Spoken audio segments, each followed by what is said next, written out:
Yeah, I Have, hadn't done anything here today, so it's kind of just piled up. have to make a budget amendment already. Oh yeah. What for lunch? Yeah, Firehouse Firehouse Subs was not open. Neither was Chick-fil-A, and so Why are they not I, open? I The need a school? budget amendment. We need to build a few more restaurants downtown to compete against these places that never stay open at Delta State. I thought they were just telling me they were talking about downstairs. That they went to Lena's, at 4:30, and the line be out the damn door. People waiting for them to open. I'm like, I'm I'm I've telling you, had that pizza. I mean, it's I've been there good, but twice. I've been there twice in 2 weeks. One time for bagels and one time for pizza. One time I was standing in front of Backdraft. That's how far the line was. you got a lot more patience than me. Ain't no way that I'm gonna do that. Yeah. Well, anyway, okay. So what I called to tell you is this: Bill Quinton called me up, and he said, "I'm You sorry." call me? He said, "I'm sorry that they would not go along with it." He said they kept our budget at $80,000 on animal shelter. Meaning Well, he. The county. Yeah, he's on the board. well, Gary, you know what? I mean, a lot of us contribute to being unknowledgeable about what's transpiring, but at the same time, you only pay for what you get. Well, I'm kind of a Robert along that line and say, okay, well then we'll let y'all keep your 80,000 and build yourself an animal shelter. Well, I That's mean, no, you know what they'll do then, Paul? They'll throw them over the fence. Yeah. Well, we'll build a fit now. You know, it's just Bill said, he said, and he was, and I'm just going to tell you what he said because he and I have talked several times about this. He said, when February rolls around, when things look a little bit better with tax money and stuff, he said, I'll try my best to get an amendment done. But I think the deck is stacked against him. It ain't going to happen. You know what they took our money away and who they gave it to? What? Are we still on YouTube yet? Then I'm not saying nothing. Okay. I'm having to read her lips. She's muted. Yeah. Sorry. That's okay. I heard everything you said. That's good. Yes. He's been reading lips for a long time. As long as you just saw YouTube. Yes. Are we live, Michelle? We are live. Oh, okay. Yeah. I'm gonna put a gag order on myself. Then I'm like, yeah. You got that right, Robert. Where are you headed, Robert? You've been driving for a You've day. been driving the whole time. I sure have. Where are you going? I think he's sitting in his driveway. Nah, I'm moving by now. I promise you. I see cars behind him in a big Yeah, truck. I had to meet with the tourism chairman, so I just wanted to make sure, everything is on go for us and what we're trying to do for Cleveland. All right. All right. But anyway, you may as well put our damn animal shelter budget that change back to 80,000. I just made that change. Yeah. He actually called me during our meeting, and I told him I would call him at lunch. Okay. While we were on break, I talked to Trey about the bottle fillers. He thinks that they were off because there was an issue. I don't know that I think they were turned off because of COVID, but then I think they might have been turned back on at About some what? point. About what? I think they were turned off because of COVID. The water fountains? Right. Okay. They might have been turned back on at some point, but they were off most recently because of a leak with the valve. He thinks that's been repaired and maybe it just didn't get turned back on. He's going to check on it. And I told him, I said, don't turn it back on until they've been cleaned.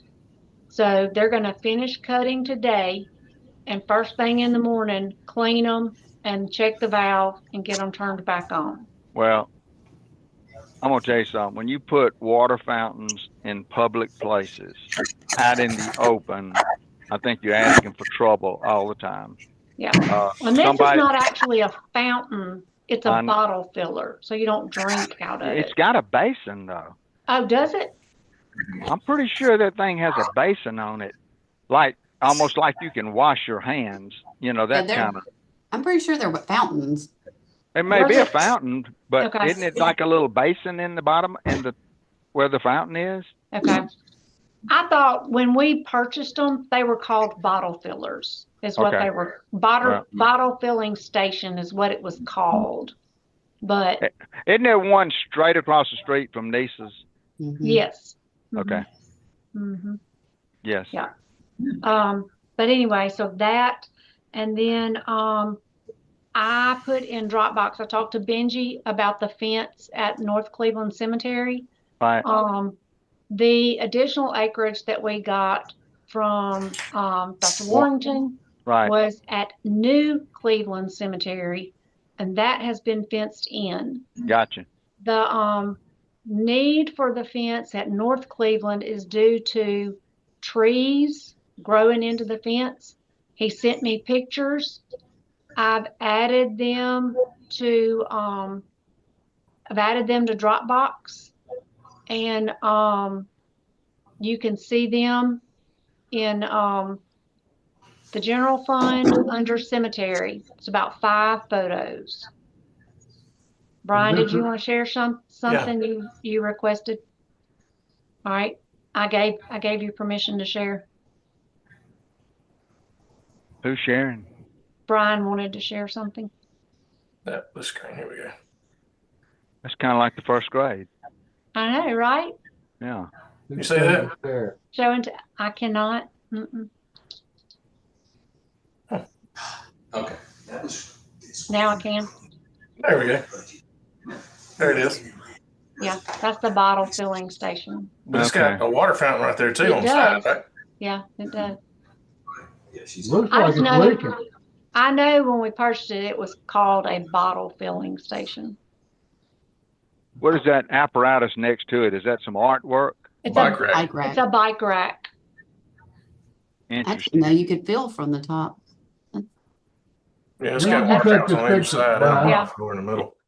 Brian, when did you take this picture? This is on Google Maps. Oh, okay. So it's not leaking right now, because it It looks like. says No, it's- September. grass wouldn't be that Okay. green either. Okay. It's like All September 24. Anyway, Trey is going to follow up on that first thing in the morning on the bottle filler water fountain. And then, like I said, there's photos of the cemetery fence in Dropbox. The whole entire fence is being replaced. Was this, are they by the, are they under something else, or they just, It's, should be in cemetery under the Okay. general fund.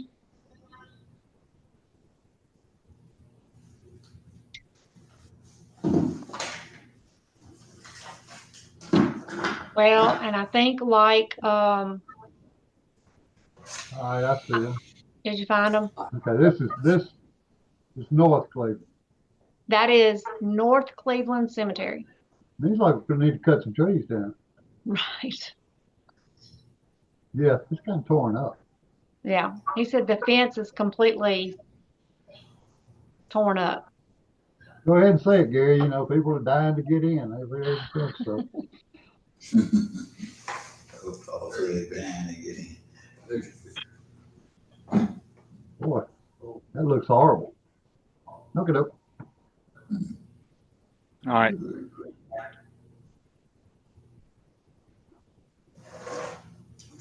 All right. I'm gonna go ahead and share my screen.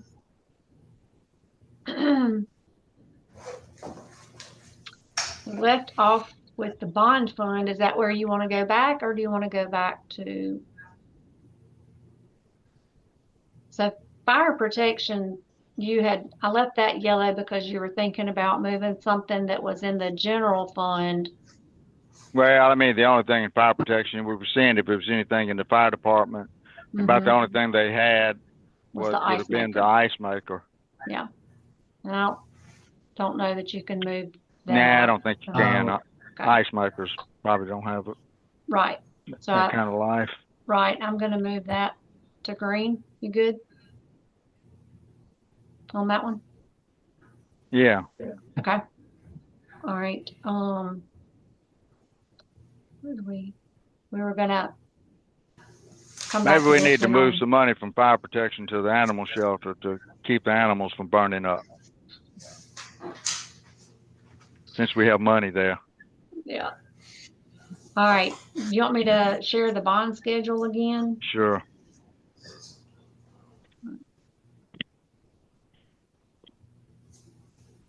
All right, Well, and before you go any further, can you also, what fund is the Geo Bond Fund 305? no, that's the, Geo Bond Fund is 200. Oh, that's the debt service fund, right? That's the debt portion. The Public Yeah. Improvement Bond Fund is 305. Right. I want to look at the debt service fund, the 200 Okay. fund. Okay, I mean, 'cause I want everybody to think about this before we go any further. do you wanna look at the debt schedule or just the fund? No, they're right there. Hold it right there. What you got? Okay. So you're projecting 2,077,000. This year we got 2,002,000. Point I'm trying to make is we're probably going to be around 2.2, right? Right. That's right. Okay. All right. Now you can go back to your other schedule. I want to see how much money we had available to pay debt and Yeah. hire lawyers and all that stuff every year. Mm-hmm. Okay, so we just don't want that bond schedule to get over $2 million because we just can't service it, Right. because we got on our bonded debt schedule, you had $10 million worth of bonds, and every year you're paying off about $2 million and you're adding $2 million. But we got the interest that goes with it. Right. Okay. So the point I'm trying to make is whatever we do with this bond, it doesn't need to exceed $2 million.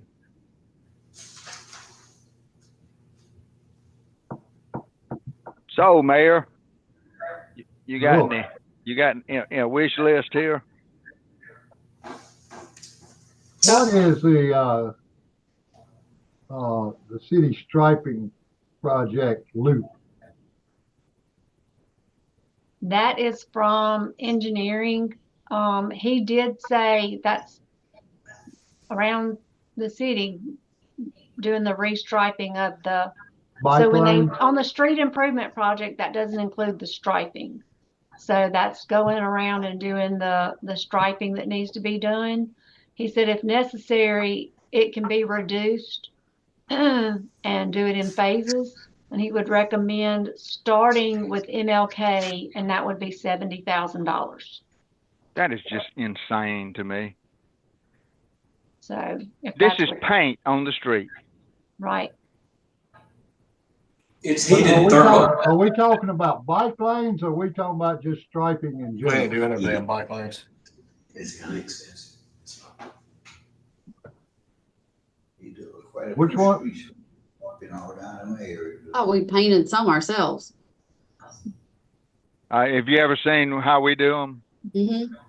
We had a guy did Court Street one time, and It'd make you people were drunk to running ride down it. into each other, following the lines.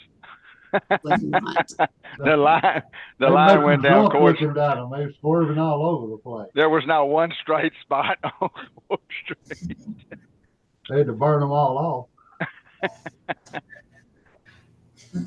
Oh God, it was pitiful. I agree with you, Marcy. I agree with you. You would think that we could paint our own lines. We bought the machine, we still couldn't do it. There's so many streets that need to be done. Like I Court know. Street probably I needs to know. be redone. Well, you got okay. So Bishop is going to have to be redone. I agree with the Martin Luther King doesn't have nothing on it. We got streets all over Cleveland with no striping. Mm-hmm. And a lot of the new ones. I guess Yeah, that's why that's- this is in here. That's what he's saying, like the new main thoroughfares, I think, is what needs striping. And so that's what this is for. The city loop is what he calls it. The heavily know, traveled streets. You know, it's almost like we could put somebody in business for this kind of money. I just wonder, what would it cost us? Paul, you said we bought the equipment before. We bought one, you know, we used to, and I think we still do, if I remember correctly. You know, we had a wooden frame that they'd laid out there and paint in between it and then pick up the wooden frame, move on down the street and paint another stripe. We bought a striping machine that you walk behind and it sprayed. And that's what we were using, but. I just watched the city crew paint the intersection right in front of my house Mhm. where they redid that street. And they did as good a job as anybody I've ever seen. And all they had was some template they made. Yeah, it's just a wooden frame they lay down and paint stripes. That's a whole But I mean, lot of money. they made the turn arrows and everything. They did a good job. It looks real good right there at Fayette Davis, right there in front of the country club. I think the city crew That's what I'm did talking that. about. They did right there. that intersection at my house, and they did the one at the country club. Mhm. And we didn't pay $228,000 for it. Yeah, I don't know what all that includes. Gary. Let's talk to Josh about it. That's a lot of money. Okay. All right, what So- else, Paul?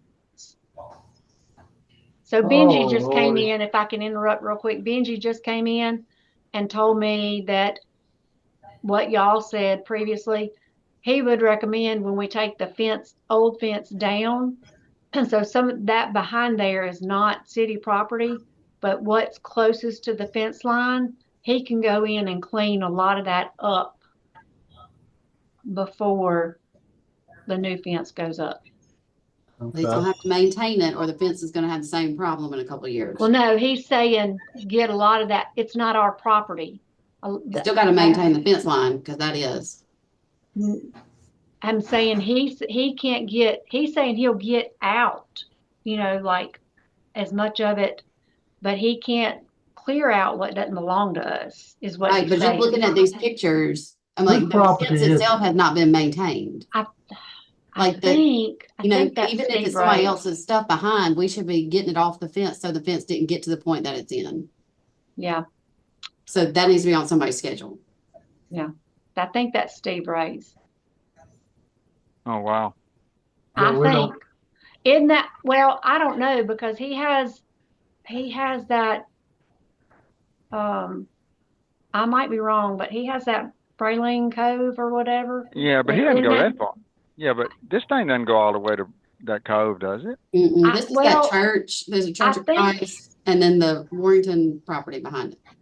No, the Warrington property is, Further down. behind, it's behind, That New- Con Orchard is too, though. Yeah, the Yeah. orchard is Paul's property. Yeah, and the oh, is church, it? of Okay, Church of Christ right there, that's what's behind the cemetery. And then right. there's a ditch on the other side, on the north side, so I don't know I exactly. just which know ditch he you are. bought a lot of property. Cause a lot of that over there was where he was wanting to do those apartments. I think that was farther No, down. wait, we're talking about North Cleveland here, not We New are talking Cleveland. about North Cleveland. Right. Yeah, but where Steve Ray was talking about doing was further east than that, Michelle. Gotcha. But I was just making a point that Wayline's up behind New Cleveland Cemetery. we need to keep the fence line clean, Yeah, our fence. y'all are talking, the cemetery at Rosemary and North Bow is New Cleveland Cemetery. North Cleveland. No, that's New Cleveland. North Cleveland is the new cemetery on up north. That's why it's called North Cleveland. You have the old Cleveland Cemetery on North Bow, New Cleveland on Rosemary and North Bow. Oh, But I'm North confused. Cleveland is the new one. which way is up? That way. That way, north. So I'm Sitting at my New Cleveland was desk up before is this that was way. ever built. I thought New Cleveland, you got me confused now. Yeah. Well, okay. we'll have to find out. I mean, you're right. You're probably right, I'm sure. Because now I'm confused. Yeah. It's Old Cleveland Cemetery first, then then New Cleveland Cemetery, and then North Cleveland Cemetery. Gotcha. I think this is what he's showing is actually New Cleveland. Gotcha. New Cleveland's the first one. Exactly. North Cleveland is the one up there. that doesn't- Farther north. No, I mean, that would make logical sense. Makes sense. That's why it is. Yes. Okay. So there was some logic going on there. There you go. So, Hey, something that we did not talk about this morning. Where's the Literacy Council? Where is their building? No. Or where is their donation? Now, I saw this morning and I forgot to talk about it.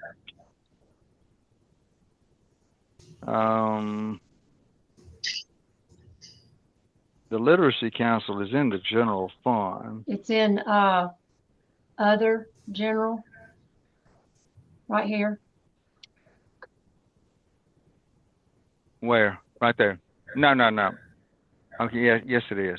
Okay. That's not what I was looking for. So where is their summary where they show us their budget? In the general fund, under 125 department, other general. Okay, so other general. That's Can number one. Can There's you nothing pull up their on budget it. for a second? Mhm. I can. Yeah, I want to show y'all something. Since we're having a discussion about the county. And I hope they are listening this time.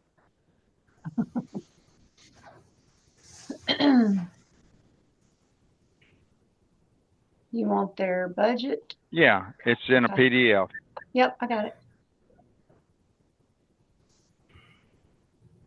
Well, Okay, if I can get it. you almost got it. Yeah, I don't know what's going on. here's your total time on the work stop. Hang on. I'm not holding my mouth on it or something because it's not Maybe click there. your little square. Well, I couldn't get to it because my Okay. little share screen. All right, was so in here's the what I way. want to show y'all. See the name of this thing? What's it called? Bolivar Bolivar County. County. Bolivar Literacy County Council. Literacy Council. Look how much we put in it. Look how much they put in it. Looks just like the animal shelter to me. Yeah. Mhm.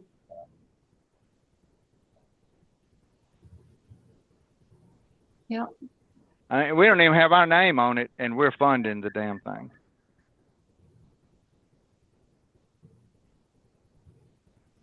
Change it.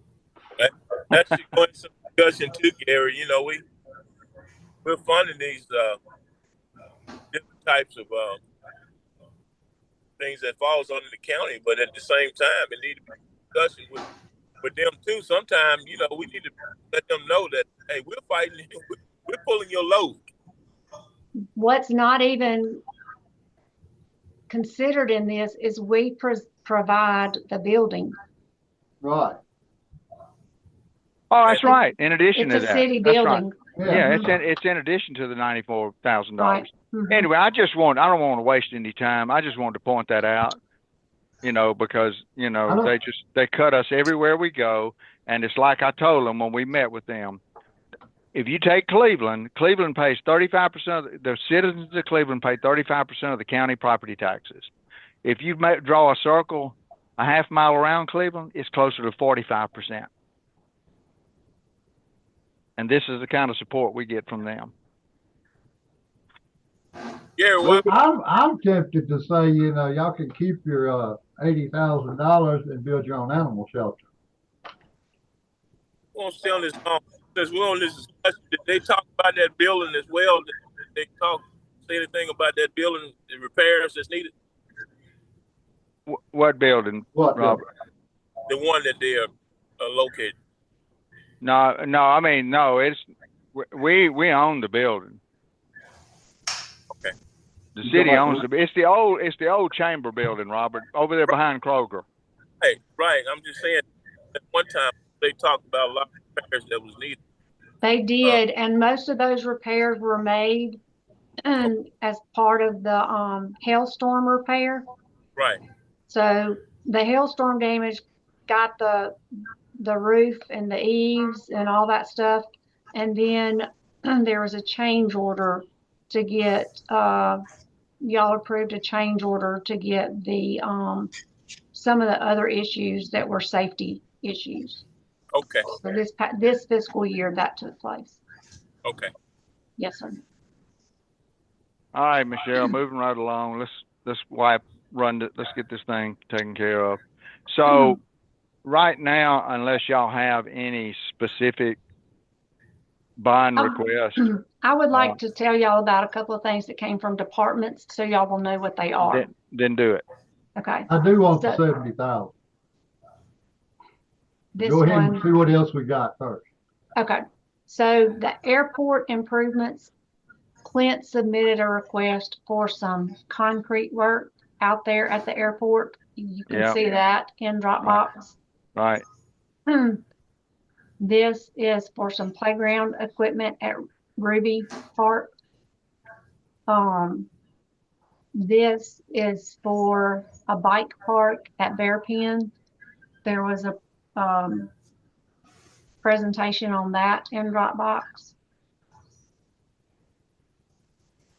This was for a very unique swing or bench, community art kind of project thing. This is all the dirt stuff that y'all are talking about. Obviously, that's the parking lot, and then the street sweeper already took out. And there were actually 2 lots presented last year by Raymond Herta. I moved both of these over after a conversation between the mayor and myself. One is the lot adjacent to municipal court, and one is the lot, Parking lot back behind And- Arcade Alley.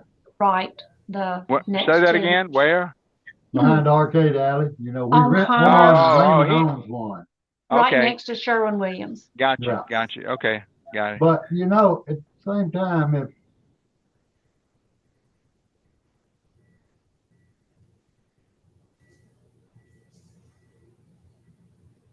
I don't know if I- Danny Griffith well, I don't know. We would have to get appraisals, I think. yeah, Likely. I mean, I think they're gonna appraise for $70,000, if nothing more than the value of the darn concrete today. You know, but all of that stuff, nobody is going to use those parking lots if we don't clean them up and make them attractive. so that's what I'm saying, we're getting ready to pave a parking lot of his. Yeah. Where? Where we already provide Hey Joe's with a big parking lot. Yeah. So, no joke. Danny, is Danny still on here? He Yes, sir. Danny, where's that mural? Where's a copy of that mural that y'all or somebody was talking about doing on the back of the arcade alley? Give me a minute. I'll dig around and find it in Dropbox. I got it. Heritage Commission, Heritage. Yes. It's It'll be with a Katie memo from a yeah, meeting or two back. it's not Heritage, it's Public Arts Committee. Public Arts. And I met with Public Arts at their last meeting. They're doing some really interesting stuff. They really appreciated moving those charging stations that y'all caught at the meeting. That was a big plus. They are talking to the building on the corner so that the actual mural will start. You remember, what's the tower loan by Sherwin-Williams? The mural will start over here and go all the way around. They may need a little extra money though. Well, they got some money transferred from Heritage Commission to get them Did you started. just say they want to take it all the way around? We're Well, starting on the it's- building beside Sharon Williams, and if then you're do that standing- side, and then where it runs across the alley, there'll be the jump, drop, and then they'll go down there. If you're standing back Right. looking at it, it'll be kind of, Visually, it'll look like it starts there and goes around. Yeah. Yeah. I mean, I think- have a mock-up of the thing. I like it. I think it'd be awesome, but all that stuff, that alley and everything has got to be cleaned up to where people are going to use it, because people are going to, they're scared to go back there. Mhm. Now, I mean, it's Has gotten a- better. It's gotten better since the drugstore's there, because now at least you got some activity. Mhm. And just being from Cleveland, have you ever gone back there and parked? Like, it's just not even what you think about. So we gotta have No. something that's gonna make anybody want to go there. And it'll mostly be used probably when you have Oktoberfest and cross tie. It's not gonna be used on a daily basis, but 50 nights of lights, that's it. and 50 nights of lights. Well, and the thing about it is, the But it's- merchants are not going to park by there. We've been through that 100 times with them. They're going to park on the street and take up half the parking places. Well, and they have spots behind their buildings. Most of them park. I know the ones They that don't use do, them. but without getting into any names, people use the street.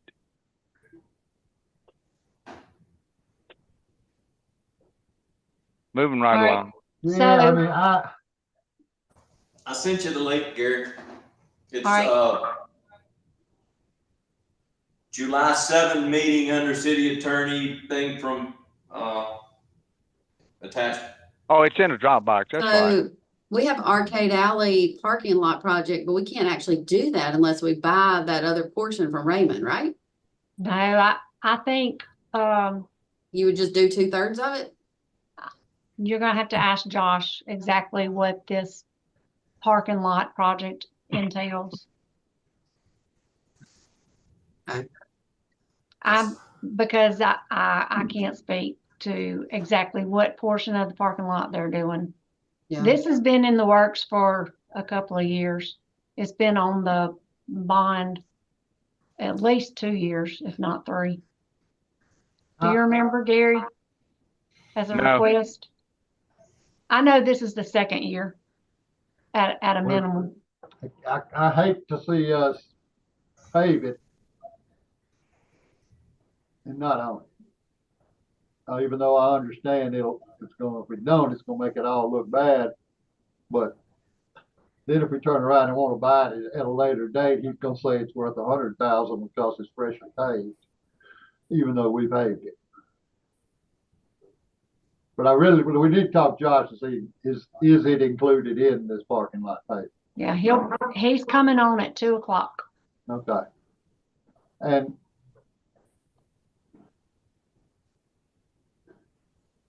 So of the items on here, what's your next priority?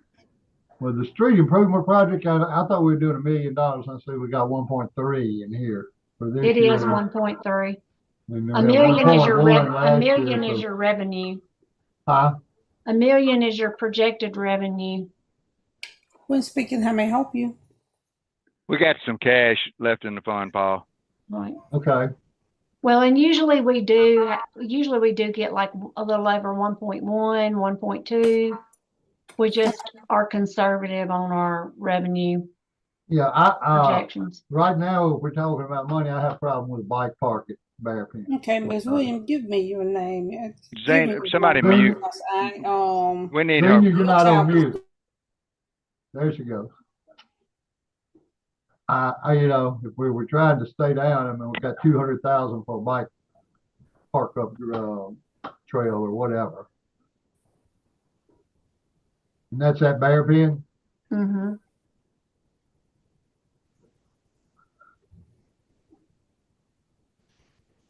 Does the, yeah, I don't know. We don't have to pick this stuff right now. Nope. You can I mean, wait 'cause- till yeah, wait 'cause- till you talk to the department heads. That's right. And I'm gonna tell you something else too. The bond schedule, we're just gonna approve $2 million as far as the budget's gonna go. We can still figure out where some of this is gonna go a little bit later. Yeah, Well, I know you have to, I know I you have- have to commit. I have to budget the expenses and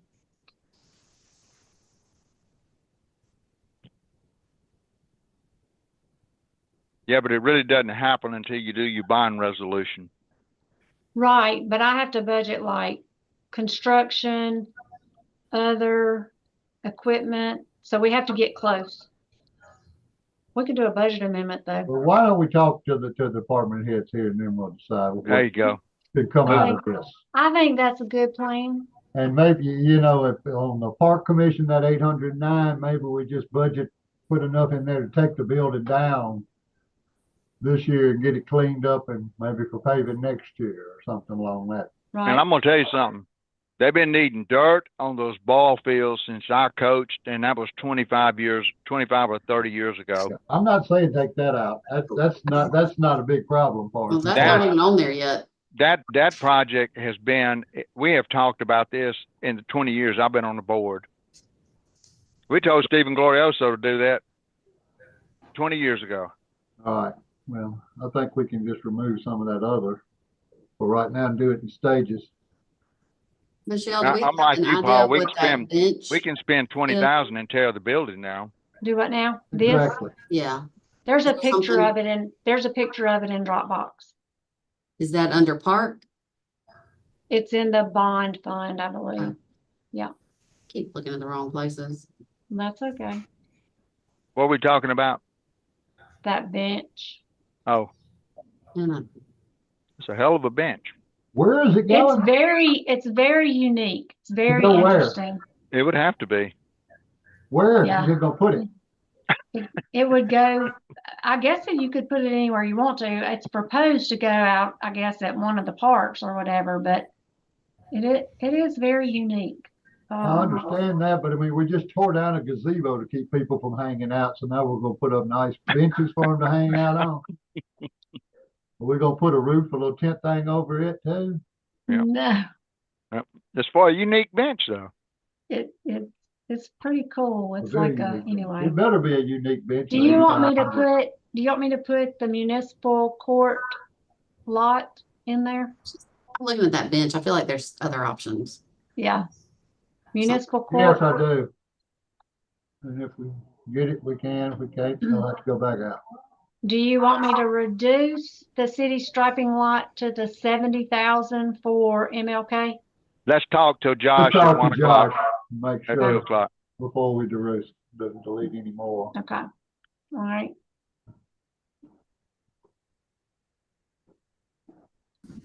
All right, you got 20 minutes. Do you want to? What did we have on economic development and tourism? Nothing. there was- You were supposed to highlight something. No, we were gonna talk about, we were gonna wait till you talk to the chamber, Oh, the billboards, I have that information. the billboards. Okay. Yeah. You want to know where they are? Mm-hmm. We have two in northeast Mississippi on Highway 78, kind of around between Memphis and Tupelo. Well, let me rephrase. There's more right now, but this is what she wants for 26. She's going to do less than what we currently have. So she wants the two that are already in between Memphis and Tupelo. One that's on Highway 72 around Corinth and Pickwick area. So up that way too. And then there's one on I-55 around Grenada. So that's 4 billboards. There's Grenada, Corinth, Memphis to Tupelo. And then a digital in Oxford with 50 Nights of Lights. I think that's just like, it doesn't stay there. It's just adding advertising during that time is included with that, I guess.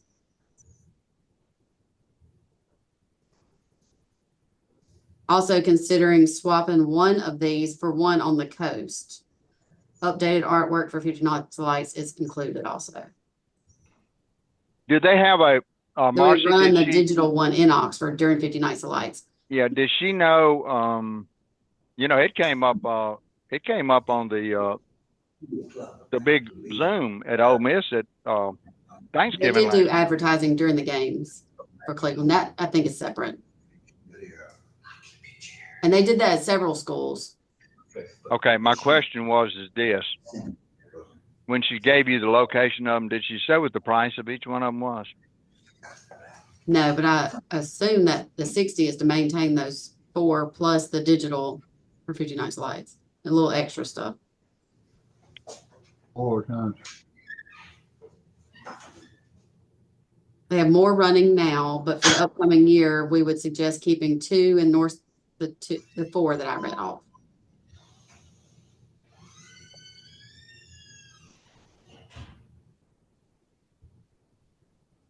Yeah, I'm just.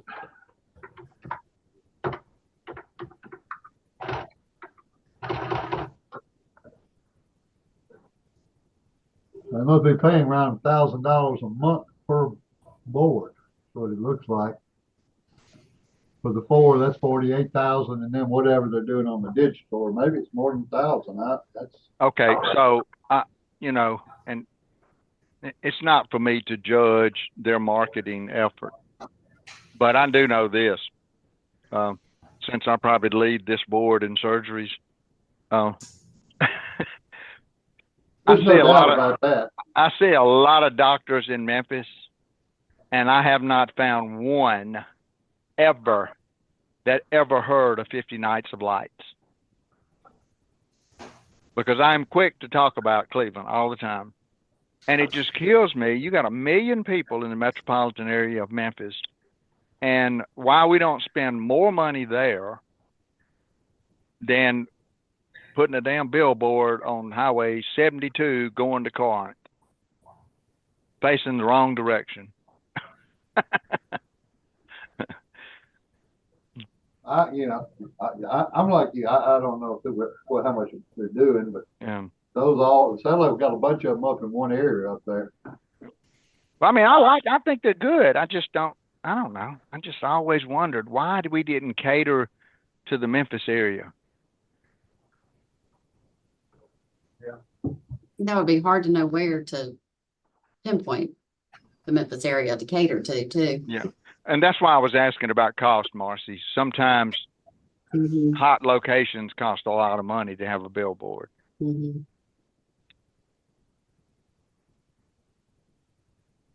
Yeah, And you Memphis think has its you own think it'd be 50 a good Nights of place to Lights be up stuff. around Tunica and the casinos.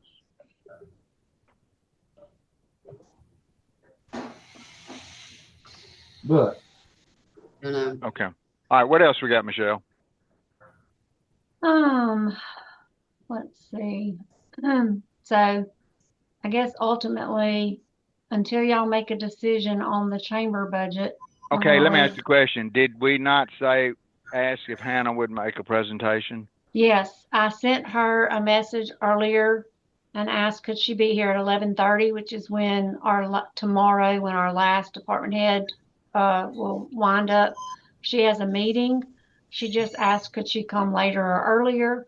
That would be like 1 o'clock tomorrow. Do y'all want to do that? What else do we have after that?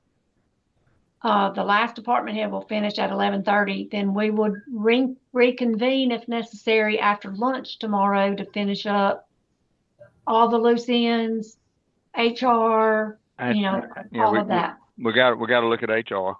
So she could come at 1 and then y'all would do that after. Yeah, we'll still be through by 3. we're not gonna take that long with her. No. Yeah. Okay. Then I can tell her 1 o'clock tomorrow. Yeah, and we'll still be through before 3 o'clock.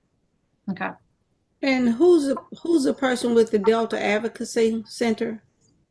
The people that came to the board meeting, last board meeting, Okay. Jamie Van Volpen and Ferris. Was it Stephanie Ferris? Was that Yes. her name? Yes. And I tell you, when you have department heads come through, Chief Tribble's involved in that and a big supporter. He could answer a lot of your questions about it. It's pretty significant operation they're doing there. Yeah, they mentioned in their presentation that they were partnered with the police department. Okay, perfect.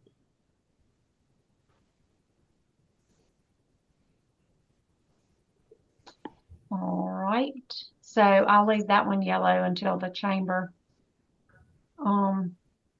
If y'all want to take anything out of the park, mowers, trailer, or if you want to wait till you talk to. Well, Question? Jerry wants to talk to him about buying one of the bigger finish mowers.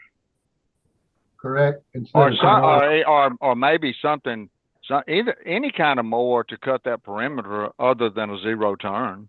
Okay. Right, whatever. Exactly. But I've got to get this budget down right at $100,000. So Okay. I will that's something I guess I'll work on. Like I can do an across the board decrease on operational expenses, but I don't think that's gonna be $100,000. Yeah, No, it's not. you're gonna have a hard, you're gonna have to, Um, really get it. so I can do that and see where we end up. But that's just something for y'all to And be it was thinking Ashley who about. was gonna do the stuff on the concession stands and stuff. She did that. Ashley, where did you put that? It's in Dropbox under the park fund. It's that spreadsheet, not in What's another that, Fund 125? The fund is 100 100, and then 510 is the department. but it's not in that department. It's just Oh, is out. it just separate? Yeah, Okay. underneath the two folders in the park fund. Because you combined park and tournaments, all Yes. concessions. Yes, there's at the bottom, there's tabs and you can see it separate or Okay, so combined. concession, this is really, really good. Concession revenues,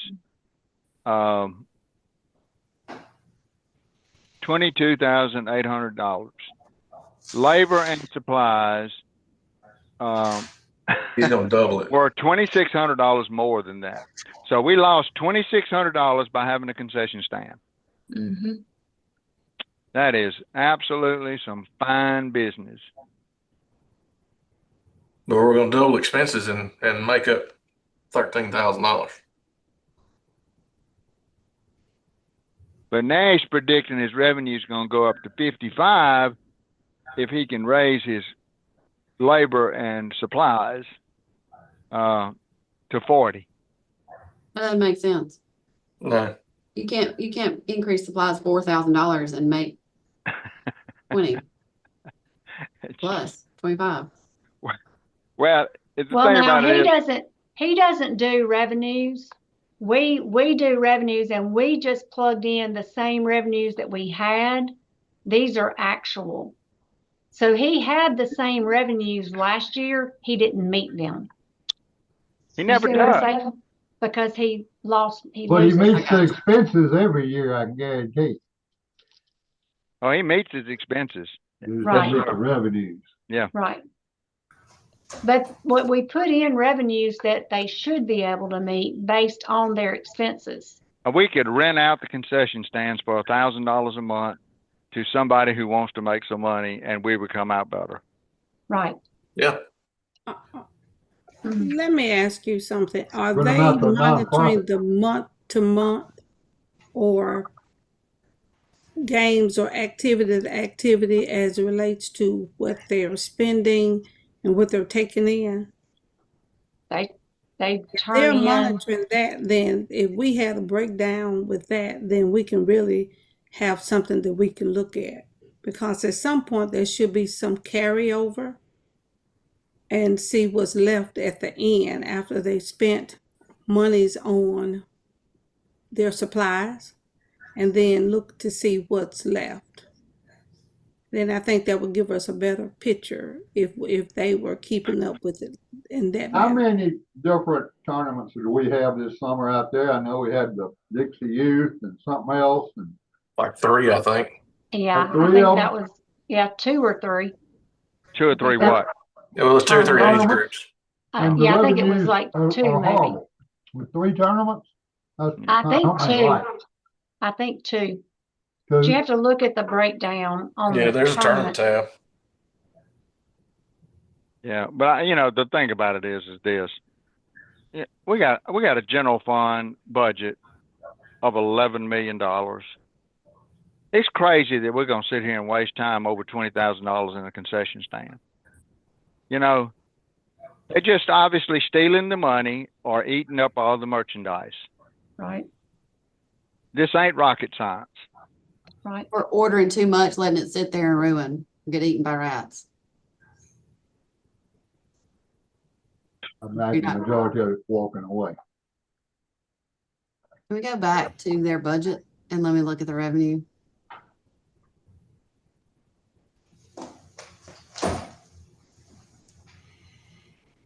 I mean, but the thing about it is We So can you have beat our, we park can beat our, revenue, and then you yeah, have tournament revenue. yeah, we No, can I'm beat our, looking at overall. It's two separate departments. I just want to see like, So this is the oh, I park got you. revenue. I see what you're saying.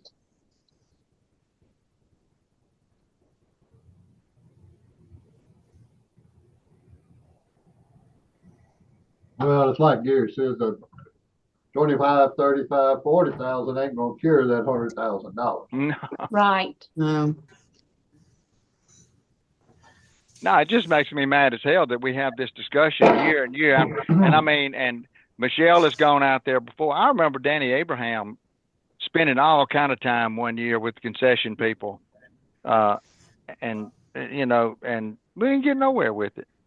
but the issue of their overall budget is that their program costs more than's been allocated to them. Yes. So there, it's not an area that's made to make a revenue. Like they don't have a revenue stream besides a little bit from a park department does not make money. I mean, Right, anywhere so- you go, anywhere you go, park departments do not make money. so we can't cut expenses because some of them are just they are what they are. Then we have to increase the amount of money going to them. Otherwise, you can't balance that budget. And we've looked at the expenses, and you even said you cut them by a few percent. It's still not going to be enough. No. It's like robbing Peter to pay Paul. You're going to have to find somewhere Yeah, to take but it. you know- If you want the park But commission if to you look, thrive, you know, you can't take money away from it. But like Michelle said, though, you take the big hunk of the insurance that was prorated to them this year. That's half of where that deficit is. Well, she's already, Well, she made up it for that was though, not. Paul. Yeah, I made up for that. She made up for it. She put 30,000 in transfer. Mhm. Oh, additional transfer. Gotcha. Yeah. Mhm. I mean, Yeah, it looks like the so- budget last year was negative, right? Yes. I mean, so Yeah, you it didn't fix was. it last year, so now we're trying to fix several years of the same problem. no, No, the difference no. was last year, the fund balance was still positive. What we're trying to fix is the fund balance. We're not trying to fix this, we're trying to fix this. The fund balance cannot be negative. But that's from multiple years of losing, No. or just one. This is happening this year. It happens every year, Marcy. I swear. We have this How did the same beginning discussion cash every balance year. get that high? Point. How Say it did the again, Paul. beginning cash balance get to over $500,000 we used to have? Where did that Because come? It's Because- because she had that money in there from the hail damage. the hail damage. Yeah, over and the $400,000. insurance claim. Well, Yeah. that, yeah. The 478. 478,000 from insurance recovery from hail damage. Gotcha. Okay. All right, but look, park commissions were never designed to make money. I agree with everybody. Park commissions were designed to provide a service to the citizens. Ours has just gotten out of hand. We can't generate but $400,000+ worth of revenue with taxes. So we're having to supplement it with general fund money. And it's just getting more and more and more every year. And that's why we always said, you know, if we could figure out a way to generate some income, then we could offset this. But we have yet to find a park commissioner who can go out and generate tournaments, bring tournaments to Cleveland. They all say they're going to do it, but nobody ever does it. Yeah. Well, that's not really going to increase revenue for the park commission though either. It doesn't, Marcy. But if it increases our tourism revenue substantially, It does do that. then But it you doesn't- justify pulling it out of the general fund. Does it flow back to them when that happens? No, we don't, because we don't have none. But our tourism revenue has significantly gone up. I know it, but because it ain't because of the park commission. Yes, yes, we have full hotels when they have these tournaments. People have to stay in other Two. cities. We had 2 tournaments all year out of 50 Actually, weeks. Yeah, actually, it was one weekend. It Yeah. was just 2 or 3 age This groups. year, last year Right. was several more, right? Last year we had more. Yeah. And I think they had tried to have another one and something happened. It didn't. Okay, maybe it so rained hang or on whatever. just a minute. Marcy makes a good point. tourism does increase some by park commission. Maybe we need to allocate some money There you out. go. Maybe we need to allocate some money out of the tourism fund to them. And cutting expenses from a department that's struggling is not gonna help the department grow. But she's right. It does increase tourism. We can't put a number on it, No. but it does. Mhm.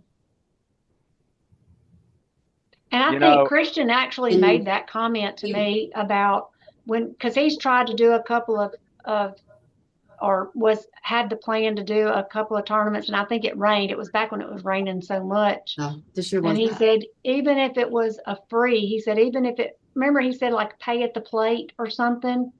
And he said, even if it doesn't create a lot of revenue for the park commission, I know it'll create a lot of tourism dollars.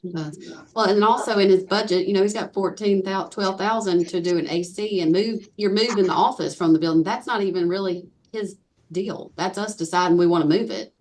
Yeah. So that's affecting his budget. And you told him we had to go ahead and choke that dirt down because somebody needed to do it sooner or later. That's Well, 20. but the Like, if dirt's Forcing coming out of the moving, bond. that's kind of an expense. Yeah, that but he not as usual. increased his dirt budget here. We'll take it for- out of there. Take it out of there because we're gonna No. do it in the bond. Now I don't know how much of this, I mean, I It- can, It don't Decrease. matter. It don't Still matter. there. Take it out and do it in the bond. We gotta have some help here. Zero. okay. Take the 20 out, add 20 to the bond. Well, some of Well, that's for you got extra to say- parking you lot. got- Again, it's like you're having him move. Don't put it 0. You gotta have some budget. Yeah, But you're moving the office. He needs parking lot work and he needs air conditioner Right, work. but just go put the 20,000 in the bond. He's still gonna have the money. It's just gonna be in the bond. Yeah, we're not in the- we're not taking it away from him. so, We're just Do trying to you- make this fund positive. I mean, he spent 13 this year already. I don't know what he's spending on, but dirt, We didn't bond that's it probably either. just the basics. Like he still needs a basic budget for that. yeah. Well, It- when you put that at 5, why didn't the cash balance go up some? It did. It did? It did, Okay. it was, Oh, never 93. mind. I see it. I see it let now. me I do see it now. this. I see it. So, Take 15 out, add it to the bond. Okay.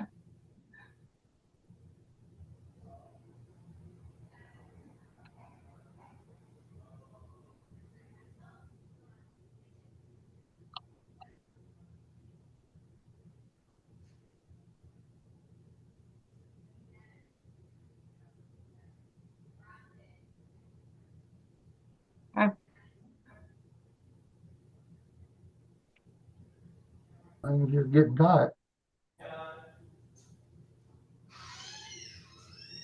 I'll have to differentiate that somehow. Well, why don't you just put up Army parking lot or whatever?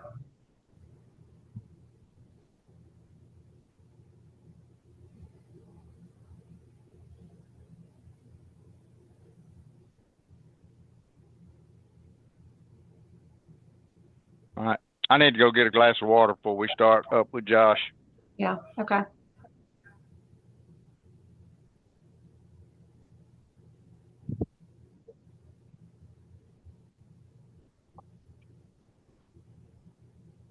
All right, we'll see what else we can do after we talk to Christian before we do that transfer from economic development and tourism. So we might be able to get it down a little bit more. All right. All right. I'm gonna bring Josh in. Still think if we're like the AC repairs and stuff, I mean, that's only because we're forcing them to move. Right, and that's a one-time thing. I mean, that's But should we allocate that money or transfer it over and give them that money so it doesn't? from the affect- general fund, Mhm. like from the general fund. And then that not be the routine transfer every year, just increase it this year. You're right. All right. Did we make a decision on moving some money out, giving him some tourism money? I wonder, should we see if we can get that down a little bit more? But Well, we Marshall has a can. good, Talk to Christian first and then decide, well, how much Yeah. we're gonna move. yeah, Okay. Make him give us some deductions. Yeah. Reductions, not deductions. I'm gonna get a water. You know, and, I'm bringing Josh in. yeah, and don't misunderstand me. When I get so frustrated with this park commission thing, it ain't about Christian. It's about the park commission itself. Right. I don't understand why somebody can't spend a little time with that fund and figure out why it cost us so damn much money to run it. I just don't get it. Hey, Josh. Hey, how are y'all? Good. Yeah.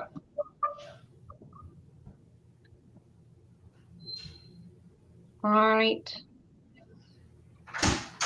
Do you want me, I've got the bond schedule up. Do you want me to share any of your documents? I know one thing they want to talk about is that city striping project. Okay. But any of your other documents, do you prefer Yeah. that I put any of those up?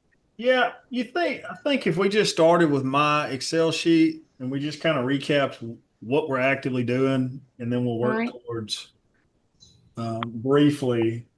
And I believe we have all the money, and you're shifting some stuff around to cover the little bit of extra needed to close out those current jobs. Yeah, we've been thinking about opening the city, starting a striping business. Hey, Mr. Howard, this Wes, how are you Yeah. doing? $220-something thousand is a hell of a striping job. Well, the difference is what the city does right now is you paint on like a latex. I don't even think it's an oil-based paint, but you paint on a city's traffic stripe that lasts about, a few years, depending on the traffic condition. What this would be is putting down an actual thermoplastic stripe around the entire loop, which is the same as that you see on highways and everywhere else. What's the loop? What do you call the loop? All right, we've got included MLK, north and south, Rosemary Road from Highway 61 all the So way you're to talking about, Ronalman, okay, yeah. Ronalman all the way down to Highway 8, Bishop from Highway 8 to Yale. Terrace. To Terrace, I believe is what it says. So We don't have a southern loop. there's no southern loop constructed besides that little short stubby portion of Glasgow. Yep. So Josh, that's 220,000 for the loop. That is correct. So That what ain't- we want to do, if I don't even consider Rosemary and Ronalman that important. so, what You'd be we're surprised. really wanting to do, there was an issue. All the stripes, sure. the city's tried to keep up with some on Bishop Road. I know they've gone in and done some repairs. The biggest place where we really need to start is MLK. MLK is not wide enough. It's been striped 4 lanes. The center lane, the center dash stripings have kind of worn away. The road is not wide enough south MLK to be a 4-lane road. So what we've talked about is restriping it with a turning lane in the center and making it a 3-lane, and that would dramatically increase the safety and clean up a lot of what's going on there. People are passing, some people aren't. I agree. I agree. So- I have been passed on that road on the outside. It happens. It happens all the time, and I know it gets into another thing with what I've been talking to Dudley about with the Head Start and controlling traffic at the Head Start. And we talked about if we restripe that, we could even either put in permanent delineators to help deter left turn traffic movements into the Head Start, or temporary. But either way, if you want me to start, if y'all are ready, I'll just start at the top and kind of work my way through if that works for y'all. Go. All right. Start at the top of the old current projects or the new? Just right there where you're at with active projects. Okay. This is just a recap of what's actively going on. A lot of times we'd have budget overruns or underruns, and we might be requesting partial funding and stuff like that in years past. But this year, that's $15 million of work actively under construction or about to be under construction, fully funded. And there's several different grant programs listed. I'm not going to go through these individually. If y'all have any questions, let me know. But all these are either actively, they're all funded, either being designed or being constructed. And the little bit of additional funds is $64,000. And I think Michelle has kind of worked that out with some closing out some previous bonds and shifting I have. So, That's but that's covered. just a, It's not gonna come from the bond. It's all covered. okay. But that's just a quick recap of everything that's currently going on. Okay, so Josh, the red numbers on there, Those have all. no, that's not what I was looking for. The one right underneath it, the cemetery. The armory. Okay. Yeah, Gary, that's what I was going to ask about. Yeah, so what's going on with that project? We're working, they're pouring concrete by the end of the week. It's Hey. actively under construction. Joe Reed's the contractor. Job came in well under budget. Good. And So is Ted still there? No, sir, but I know he's gonna call me when he gets out because he wanted to Okay. hear. Yeah, that was Ted's only question this morning is where were we on that armory cemetery? y'all take a look. It's all graded out. He's moved all the dirt, he's finishing the front ditch. He's done the major drainage ditch outlet, all the storm drain piping's in, and they're probably forming concrete now. Okay, so what end of that property is the cemetery on? Is it on the south end or the north end? South. It's right south of the old baseball fields. Oh, okay, so it's down there on the north end of that property then. Yes, sir. Okay. Well, so we still got south more. end because there's the empty lot between Dane DeWeese bought the building, moved his chemical cleaning. Right. He owns the lot north of his building, so technically we're on the south side of the city's property. I got you. Okay. And what's the projected number of plats out there, Josh? We did it in phases. I'll have to look, but I think it's roughly 850 for this first phase. First days. I think we have it to where fully expanded, if we ever got there, could hold 3,000 somewhere in that range. Mm-hmm. Okay. 3,000 or 4,000. It was a lot. It'll be a long time for us to get there. I Okay. believe, if I'm not mistaken, the city sales, they were looking at maybe 20, 25 lots a year was kind of the number. So we think that 800 lots will buy us a lot of time. Okay. I thought I knew you had something like that you had shown us a projection. But on just as the quick recap though, everything listed is funded, fully funded between everything, and all those are good. So any other questions on existing projects before we kind of move into the new stuff? I have a question on the baseball park lighting project. Any developments on getting a quote for that? It's not right now. Okay. Without elaborating, not today, no ma'am. But we can we can move. We can further discuss later maybe, but not as of right now. Is this money we're holding from the storm, It is. Yes, sir. Okay. The short answer is if you just bid it out, you're not going to go very far. We can't get it The done. preliminary numbers we've got back. We've talked to Danny. Christian's been talking to some of the park guys on the coast that Danny put him in contact with, trying to see some of how they're doing it.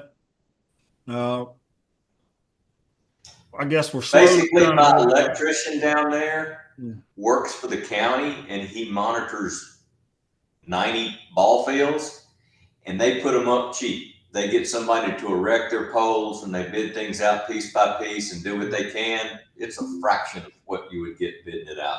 That's correct. So is this Amzamora or Bear Pen? Bear Pen, and right now we're going to be lucky if that'll cover one park at Bear Pen. So the way we've got it now, I think this is the girls' complex. So, wow. So we haven't considered any lighting at Bear Pen because Amzamora, because I know that has been an issue there. The reason why they couldn't play. Yeah, I don't think it would. We can't even come near touching it. I want to say that was over $1 million. Okay. Am I right, Josh? Wasn't that? I think the number they had to have poles. It's about, that's correct. All the $1.5 million, something like that. And so we have estimates on every part, and it was a lot. And I don't mind bringing that up. But what we were trying to do is starting with the insurance money we had.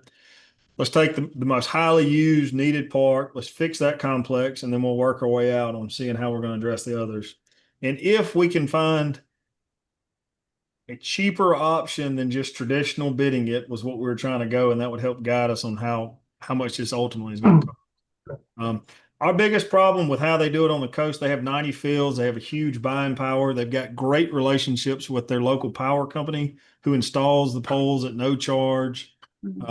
They do a lot of things that I don't think we'll be able to do here, quite frankly. But Energy's not that as cooperative as that group down there. no, not at all. And so I know Christian's been kind of making some calls and stuff, but we're still working it out.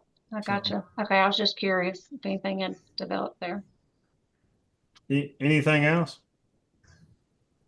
All right. So coming up, before we get to the actual bond request or budget request, coming up, just as an update, MDOT has put out another round of funding for TA, money transportation alternatives. We think we should apply for Court Street lighting and striping. This money will fund non-roadway projects, so anything pedestrian related. And we've kind of long-term talked about, we put new sidewalks along Court Street from 5th to Pierman, I believe. And we're looking to now add lights. It's real dark in that area, and then restripe it following the plan that was in that original charrette, if y'all remember from a while ago. But that was part of it, and that portion of the project was in that big downtown grant we applied for that we didn't get. That's a preliminary estimate. I think we can get this project around $1 million is what I'm hoping. So, but it's an 80-20 grant. I don't think it's worth budgeting any money for now. We wouldn't even find out it was awarded till spring of next year. And then we'll address it then as far as any kind of matching funds. But I'll be bringing, as long as y'all give me comments now, but we'll be formally bringing that to you probably at your September board meeting. Josh, Wouldn't can this you help also us? involve removing the turning lanes on Court Street? Yeah, so we wanted to restripe it, and we would have to commit to the overlay through our big street project ultimately, but we would restripe that road as a 2-lane road, get rid of that center turn lane, and stripe a bike path on one side was kind of the tentative plan, and then help connect 5th Avenue to downtown, including lights. Help clean up that whole street. Josh, would MLK be included in that project, or we would be looking at MDOT to try to help us with that? What portion? What well, particular with MLK? that lane, I know we talked about that lane being used. Yeah, he said that was number one in the striping project. Robert. So, yes, sir. The first question is no. MDOT will not pay to restripe MLK with this particular program. This program will only fund alternatives. So the way we would get Court Street restriped is we would stripe a bike lane and have like a green bike lane that you see around larger cities. Right. So that's how we do it. So no, MDOT would not pay for that. Okay. How are we gonna handle that outside lane? That lane they used to think is a passing lane. All right.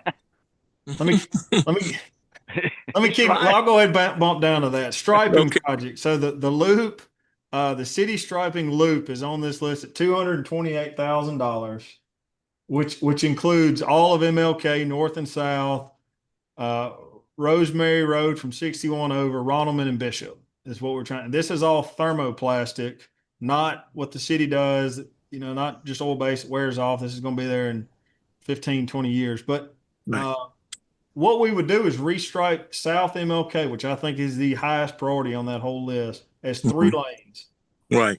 All your stripes would be gone. You'd have a center turning lane. You'd have 2 outside lanes, and even stripe an edge stripe. So you kind of show a paved shoulder out there to funnel traffic, to keep all those weird passing movements where people come around you on the outside, come around you on the inside, and right. Kind of the Wild West when people are driving. But that's how we would solve that. And that portion is when I have it on. Michelle, I think I put the note in that text. Yeah, you put 70 for that. Yeah. I don't know if it's in this, but you put it in something you sent me. It's in the original one. This is the updated version. Okay. But you did, I have it in the bond schedule that you so said if we had to reduce it and right. pull anything out to do MLK first, which would be 70,000. Okay. 70,000 South MLK would be the top candidate if we're cutting that project down or if we're phasing that project. Okay. Thank you. All right. I'm moving on. I'll give a quick recap on projects we reported last time that we had pending grants on.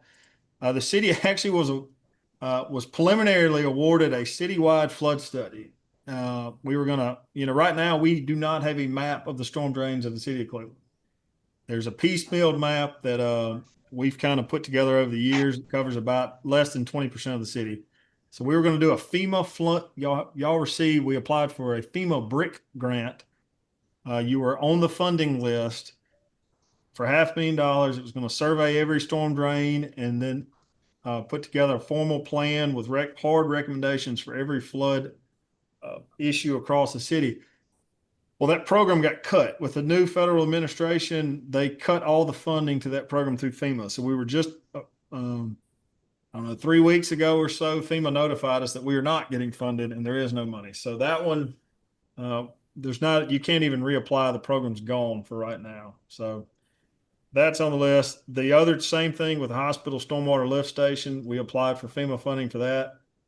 It was tied up in money that went away or shifted. And then the RAISE grant, we applied for all the downtown improvements, which I reported we had a big discussion on last time.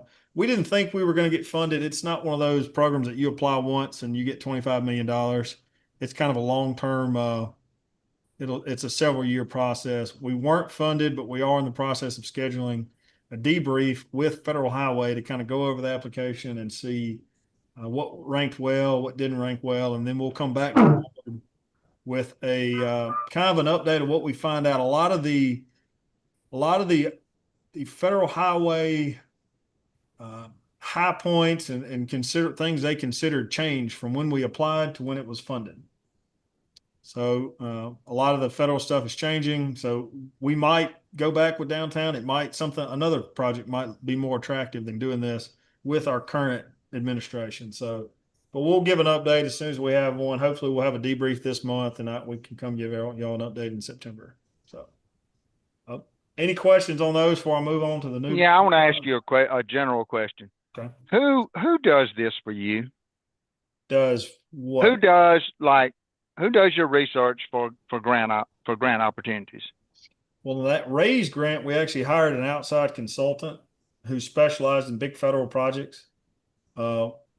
But everything else, we do it internally. That's my point.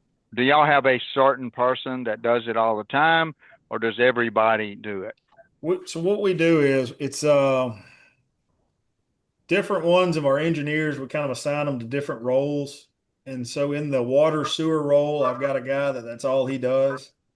And 90% of everything we're doing is some type of grant funded anyways. So he's real on top of the programs when they come out. He's coordinating with South Delta and other private grant writers that are involved with some of these programs and just staying on top of it.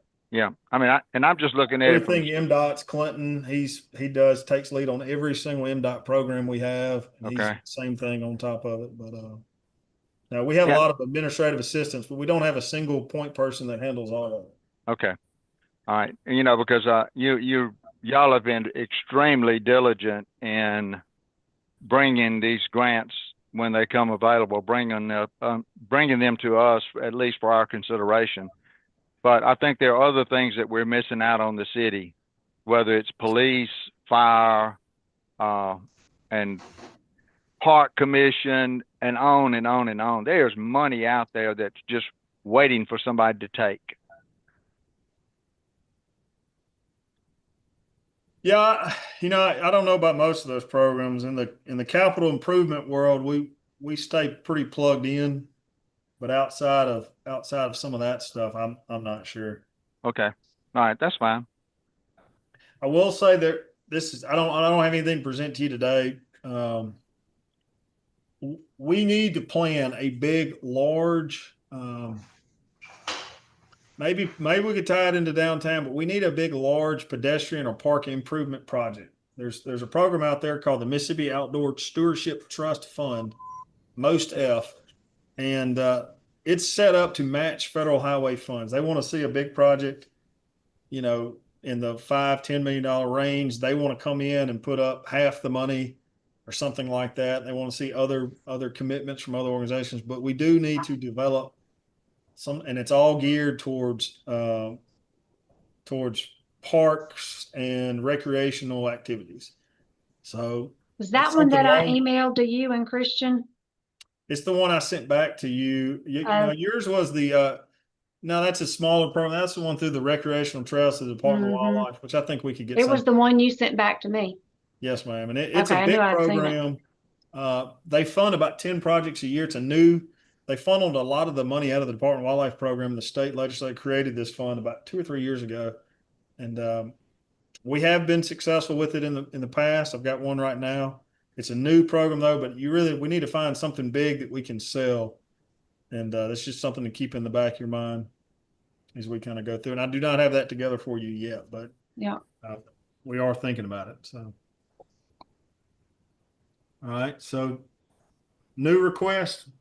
So I went back. I'll give the board just a little recap. I went and looked at some of the previous budget requests. If y'all remember, we were always requesting. We had a long range plan of sewer projects, and we had 10 sewer projects. And we said, well, how much can we afford to budget this year? 200,000. We put 200,000 toward it. The same thing with drainage, and the same thing with streets. Well, since then, especially with all the ARPA money and the NCWI money, we were able to take off a lot of the large problems we've had in our sewer system off the list. We've addressed some of these bigger drainage projects actively. And so it's really cleaned up. And then the street is probably the biggest thing we've done is the board prioritizing the use tax for streets. So that's really cleaned up how much we're requesting. It was always an annual commitment. We were trying to get as much as we can. And I feel like we're in a lot better spot now, and I'm real happy to see it. So here's what we have so far. We're requesting the same street budget all tied directly to the use tax for year 3. As y'all know, we're about to complete year 2. We've been pretty happy with the progress. I know I turned in the list. I could go over the projection if you'd like, but our plan is to do the same thing. We'll reinspect the roads. We'll provide an updated recommended list late winter, and then we'll bid it out and do the work in summer, fall of next year. One thing, Paul, have you talked to Josh about the one thing that you've been mentioning several times? Yes, we've talked about, yes, we have. Okay. We're going to talk. Yeah, we're going to talk. I've got some ideas on that I've got some other ideas on that as well. I think of a good direction. So I am going to put something together for North Bio independently for y'all to review, and we can go from there. Right. Any other questions on street before we continue? I don't think so. All right. Police station renovation. I know this is finishing all the, I guess all the items that weren't done under the last kind of historic renovation. A lot of flooring and painting and some minor wall adjustments. But I know the chief's been asking. Well, he got a couple quotes. They were pretty far apart, but I think for a budget, I think this would be where I would set the budget for today. All right. All right. Keep moving on. These are both of Thomas. Thomas is having issues. Are we supposed to be seeing something on the screen? Can You y'all don't not see see? you don't see the spreadsheet? Well, I mean, whatever we have on the screen right now has nothing to do with what Josh was saying. Yeah, police stations, new Wait. recruitment. Oh, There it never is. mind. I was looking at the wrong down. I was looking up at the top. Okay. Next two are issues with sewer lines, 2 small sewer line replacement jobs in areas that Thomas are having issues with. Fayette Davis has been an issue forever. Mr. Tommy Nairn's house back on the end and coming back, all those cypress trees lining that ditch that we piped 10 years ago now, maybe. That whole sewer line is just, the manholes are all eaten up, and it's in pretty poor shape. So that's relaying both of those lines. Both of them have similar root related issues. 2 little small runs. And I have maps. I don't know if y'all want to get in or what y'all want to see. We have maps. All of that's uploaded in Dropbox so they can view it, Great. and that they may have already viewed it. Well, I'll give you my highlights of I'll go through them all, and then I'll give you what I really. Let me really ask one think we question need. while you're talking about this, though. I mean, I know we just did, this is going east to west on Fayette Davis, going back down there, the ditch we filled in. Yes, sir. That's right. It's a sewer line, a sanitary sewer line, right parallel to the new pipe we put in. Okay, and is it the people's cypress trees that all in their backyards that are eating into this thing? Yes, sir. That's it. Can we cut them down? Uh, I mean, if their trees are tearing up their sewer lines, say, well, okay, well, y'all can just not have sewer. What the hell? I mean, I'm all Oh, for fix it all I'm and for then cutting down every nothing, the cypress trees tree in are still town, there. honestly. I think y'all have heard me say that comment before. I think we'd save ourselves a couple $1 million in damage over the next 10 years if we cut down every tree in town. So every cypress tree, but, that's a true statement. I'm dead cypress trees are horrible. I mean, Steve-O would agree with you. I think this all came up the same thing with the cypress trees by PDS that have been growing into that storm drain. And the cities will open it up, and then sure enough, it'll work okay for a little while, and then it closes back in. And same thing. I told Tom Janis this asked me this question, and I said they all need to go, or the city's going to be fighting this forever. And I know they're all off right away. These cypress trees are in the same boat. They're all off right away. The city actually has an easement. I think it actually has a true right of way back there. All these trees are off that, so we could get with Danny and I don't know, figure it out. Well, I mean, we got to show them. So this is what's happening. You're spending $100,000 of y'all's taxpayers' money because of these trees that need to come down. Plant you something else back there that doesn't have the root system of a cypress tree. But anyhow, okay. I agree. University sewer pump station. We desperately need to do this. University, look, if y'all remember the three, Shelby, Sunflower, and University, were all the three little green, round, concrete sewer stations that the city had. Probably three of the very original. And we tore down the one at Sunflower recently when we rehabbed it. This one, we replaced the pumps and controls years ago, but the station's there. Now the top structural support has rotted out, and the way they lift the pumps broke off the other day.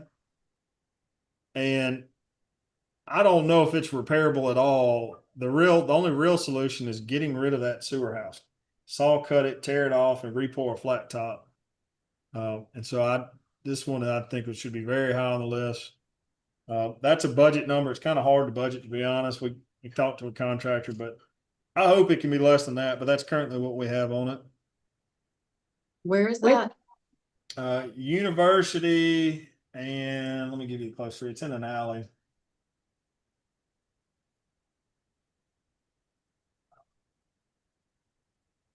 Let's see, University, and I guess 6th would be the closest intersection. Yeah, that sounds right. Can I share my screen? Oh, okay, down at the end. You want to share your screen? Yeah, I can pull got up. I can pull up a picture. I can stop sharing if you want to. Let me find it real quick. I can show you. We got we tore the one down there in the end of Farmer, didn't we? There was one of them down in there.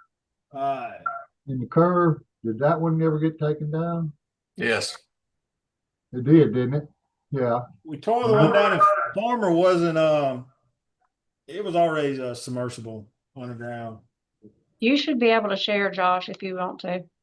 So hospital, well, with that repair that they did, is that station going to be good to go now? Hospital. With the pump? Temporarily. Yeah, it's the one I thought.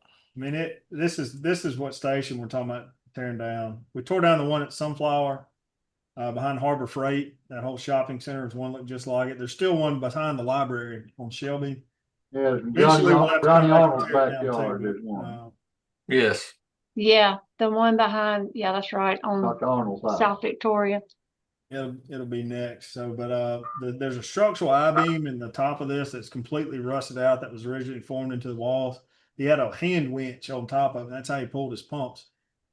Well, now he can't pull his pumps like that. It's got a man door. You can't really get in there with equipment, and you can't put a. Sometimes we'll put a little a hand winch mounted on the ground. You can pivot your pumps out. You can't do that either because you can't get them out the door. So it's going to be an issue of him physically. He's going to have some kind of homemade frame or something temporarily if he's got to pull a pump, if we don't decide to tear down that structure and just fix it right. So this is between second and third. I was wrong. So do we get rid of these, you said, or just The top take it half. down?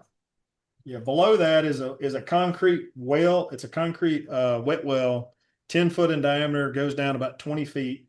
And that's where all the sewage for that whole university sanitary sewer basin comes to. And then it gets picked up and it gets pumped south down to Yale Street.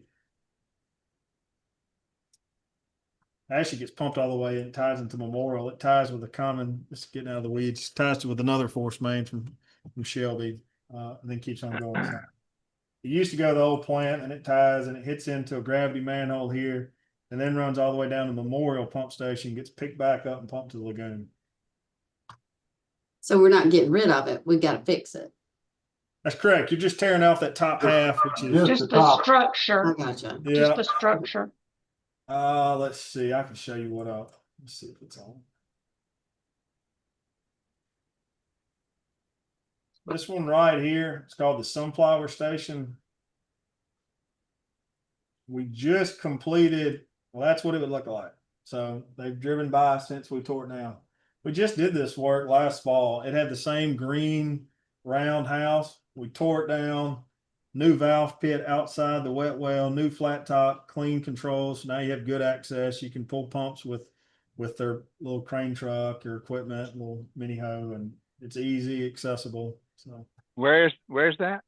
this is right behind Harbor Freight. Harbor Freight. Oh, okay. Off of Chrisman. They call this the Got it. Sunflower Yeah. Okay. Sanitary Sewer Basin, which is it's a really old basin. Drains all of North Street. A lot of stuff down Chrisman comes back north. It's kind of drains this whole little region in here. So south of Highway 8, kind of east of downtown. So. All right, Michelle, you want to pull back the list? We'll keep on. You want to stop sharing? Yes, ma'am. Yeah.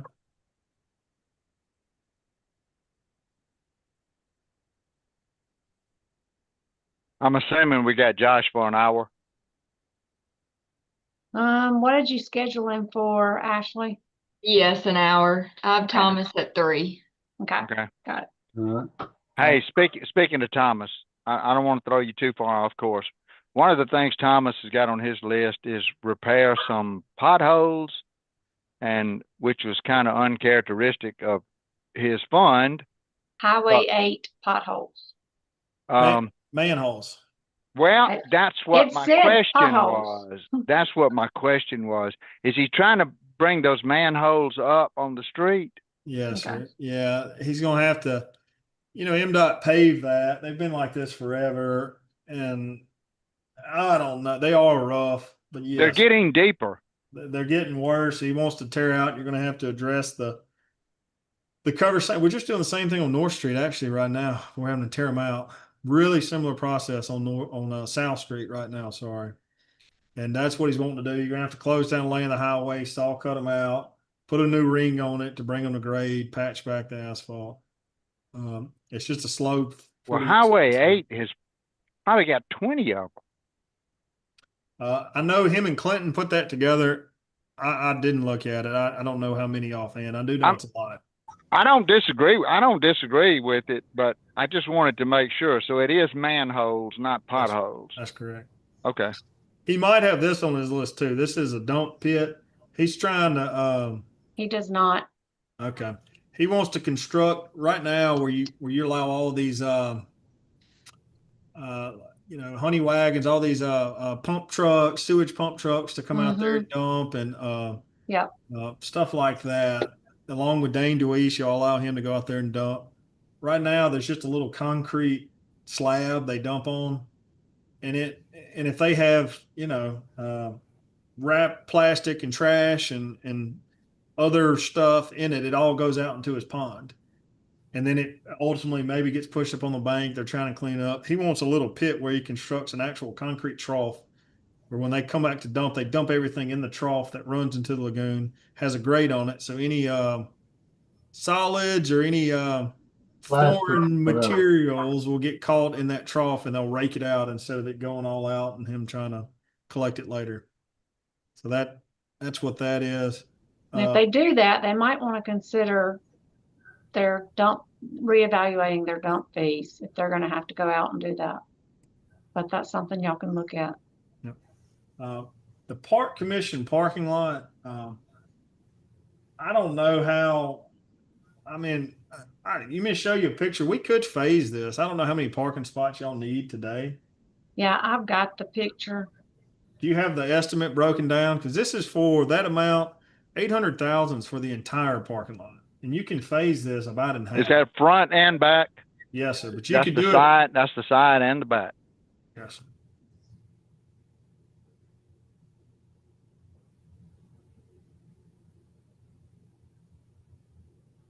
Well, right now we put in the budget enough money to tear the building down.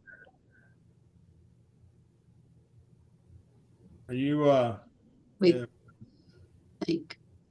So yeah. So what that total amount, 800,000, is everything, including tearing down the building, little sidewalk on the interior. All of this is concrete, matching the existing concrete parking lot.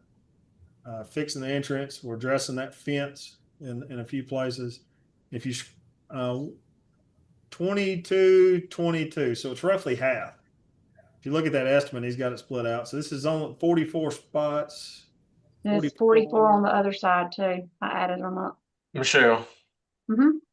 I'm sorry to hijack the meeting real quick, but so say we do say, let's go ahead and tear the building down, what needs to be done to the Armory building for them to move the office and to store all their equipment and lock up the trailers and all the junk that they keep right there on North Crispin? They've got to get internet. So they've got to get fiber so they can have computers and phones. They've got to get the AC done over there. And they're getting ServPro to come like blow out the vents just because it's been closed out. It's musty, dusty, that kind of thing. I think that's pretty much it. I think it's So they got a good for them fenced to in move area to in. keep all their equipment locked up and all that jazz? Definitely have a fenced in area behind that building. I think Yes, they sir. have. It used to be one back there I think they have somewhere. I think they're good with everything. Yeah, we used to keep Jeeps and stuff back there, and if it's still available. And I think there's space inside for like some of the stuff that they keep in the back of the park commission now. But that's Okay, a so we wouldn't conversation need to y'all do can have with anything else, I Christian guess to is what I'm asking. confirm. I didn't hear you. I'm sorry. So there would be very little outside of the air conditioning that we would need to do if we wanted to tear the existing park commission Right. building down. Right. And like I said, he put a little bit of money in there to do some work to the parking lot, but it wasn't a lot. So what are you saying about the parking lot, Josh? You saying it's not enough spaces? I'm saying that you could phase this. You get 44 new spots per section. The side's 44, the back's 44. You could cut that budget in half and only do one side if you wanted to. Well, you can do the certainly other do one side side at a time. Yes.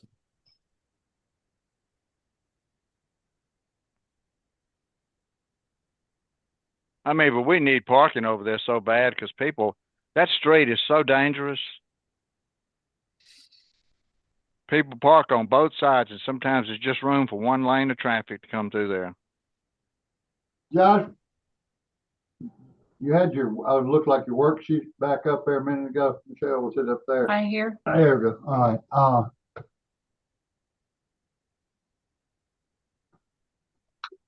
Removal of the building, $20,000. Yes, sir. Yeah. Removal of concrete pavement, 1,100, blah, blah, blah. Damn, it's small. Michelle, you can blow that up a little bit. I can. That's what I'm doing. Thank you. Go blind. What I was trying to figure out is how much, if we wanted to just get the building down and do the first section of park. That's what I'm trying to figure out as to Construction only 350. 350. And if I was going to budget, we always budget a 10% contingency on everything to be safe. We always estimate engineering. We just bill per hour. So I would put in a budget number of $427,000 if you're just going to do phase one, including that entrance on the south side, tearing down that building for a budget number. Okay.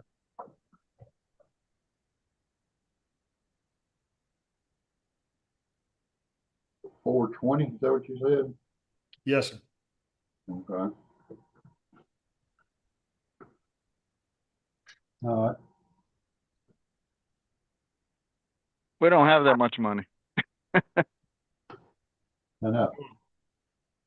Keep on going. The loop, I think we've talked about that one a few times. And then Arcade Alley is that reoccurring 160,000 to pave and light those back two parking lots behind downtown. Is it the one we own plus Herta's? No, sir. Just the two you own. Just the two we own. Okay, I just want to make sure we weren't paving Herta's parking lot.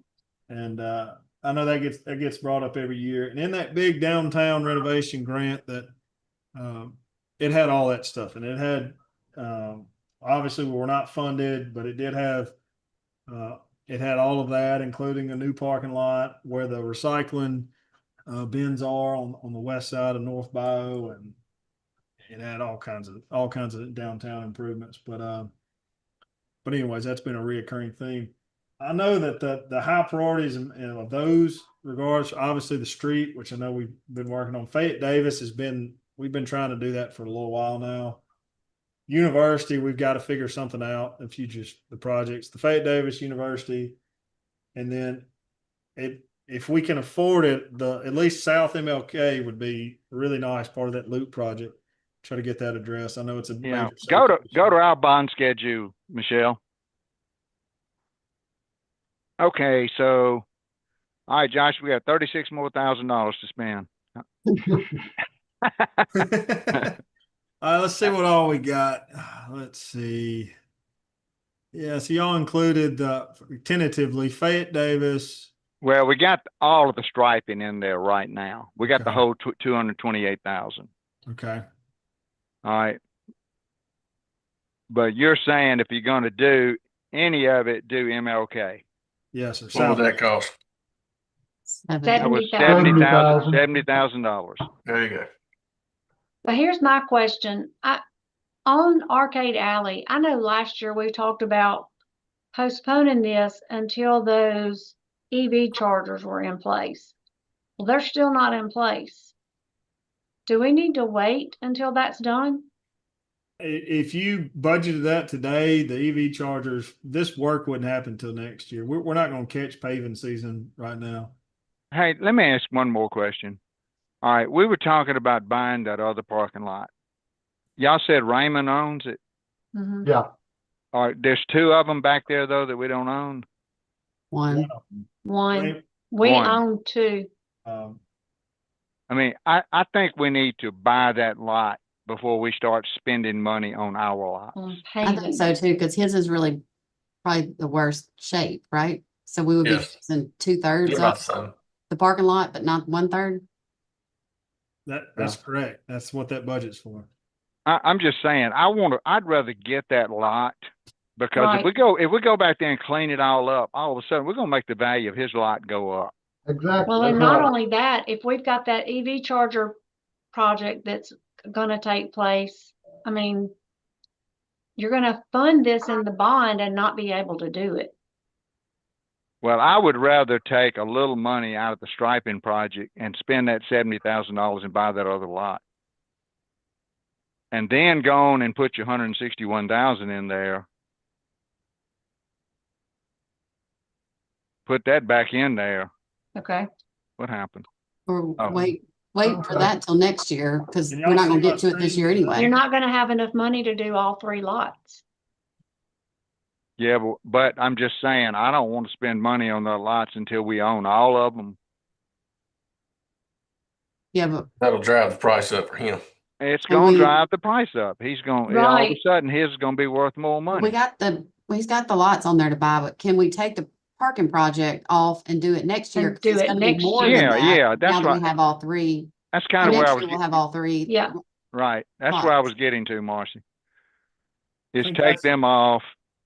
I think that's a good plan. We need to include in that project, if y'all do buy it, we need to include some signage. This is something that we developed in that big grant, but we need some better signage on the highway directing people for downtown parking. I know you fixing to run into that truck. Up here to help try to get people in here and make this more attractive. And I'm not real sure if, with Arcade Alley, have they done everything they're doing, Michelle? Or is there anything else ongoing? I have not been like Ashley can probably give a better update. She is on that. She takes the minutes for that board. I know, they're redoing the flooring in the alley. They haven't done that yet. And then I do know that Betsy was working on getting, I guess, an idea for signs to go downtown and in the parking lot and on the highway. And they were Because they've going to been their working on budget. signage to try to direct people there for a long time. Right. They do the lighting, Yes. it's lighting, right? The lighting is, That was it's done been before. done. Flash, Mhm. okay, yeah, I remember that now, because you can change the colors of it. Right, that's right. Hmm.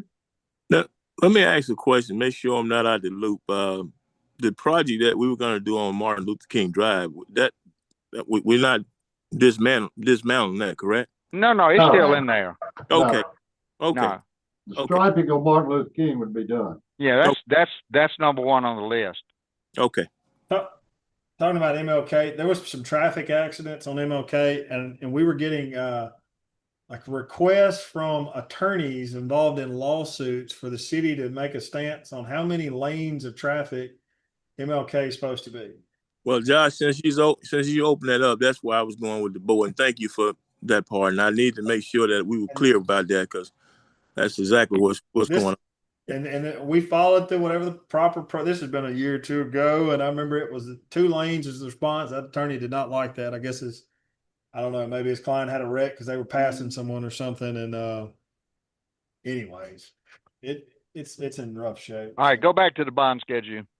Hold on, I have a question if you don't mind to ask Josh. I know we're talking about MLK, and we're talking about the south, south end. Are we going to consider the north end also?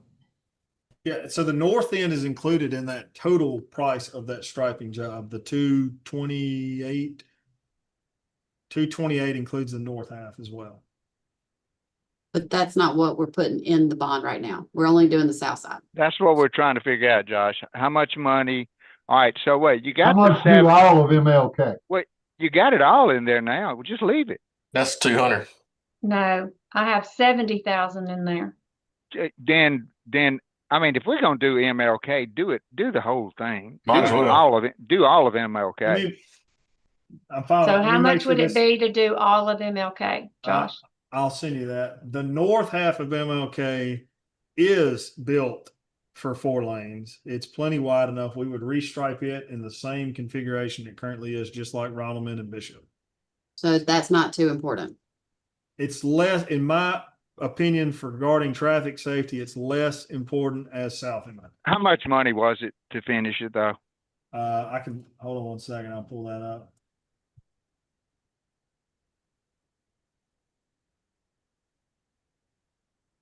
I mean, to me, it's gonna be crazy to do One one end. street and not finish it. South I agree. half is. Oh, but if for- you're going from 3 lane to 4 lane, It's kind of like two different streets. Yes, but if we've started that process, I think it would be best to go ahead on and finish it. It's gonna cost more to stripe the south end because you got all the extra striping with the turn lanes and everything else, right? That's correct. I'll have to send you this, Michelle. I'll have to figure out where you put that estimate. That's fine. Older one, but I'll send you that breakdown and let you know the difference between the south half MLK plus the north half. Probably about 100 for the whole Yeah, thing. That's what I was thinking. Spitballing. It's going to be a lot cheaper on the Yeah. north half because on the south half you're having to restripe an entire new turning lane. Okay.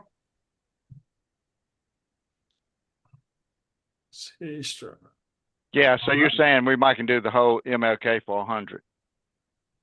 I'll send you that within 30 minutes. He is not mean- gonna commit to anything. Yeah. Yeah, but I mean, all I'm saying is we got some wiggle room in this budget. Right. If your goal is to complete the loop, then finish one side of the loop. Yes, sir. I like it. So like, if you put just for right now, Michelle, for the. I'm gonna put 100 Put just for now. 110,000 in there, just, for something as we're looking at the other stuff here, we see where we Yes. are. Right. Here we get an actual figure. Okay, so now you're buying the lot. Okay, see so now what- Josh, so now look at the rest of the stuff we got, Josh. Where's the next priority? We got $250,000. What's next? What about the airport improvements at 39,000? That's concrete. Is that That Is that- wasn't a huge project. Yeah, knock it out. Clint's dumpster pad where it's Yeah, tearing up that's his, pavement? it's his dumpster. He's got Yeah, some busted up asphalt. he's got a dumpster area that's all busted up. He's got a Mhm. place where his tractor is that he needs concrete, and there was one other spot. I can't remember what the third one was. Mhm. Needs equipment. I'm just kind of going through this list.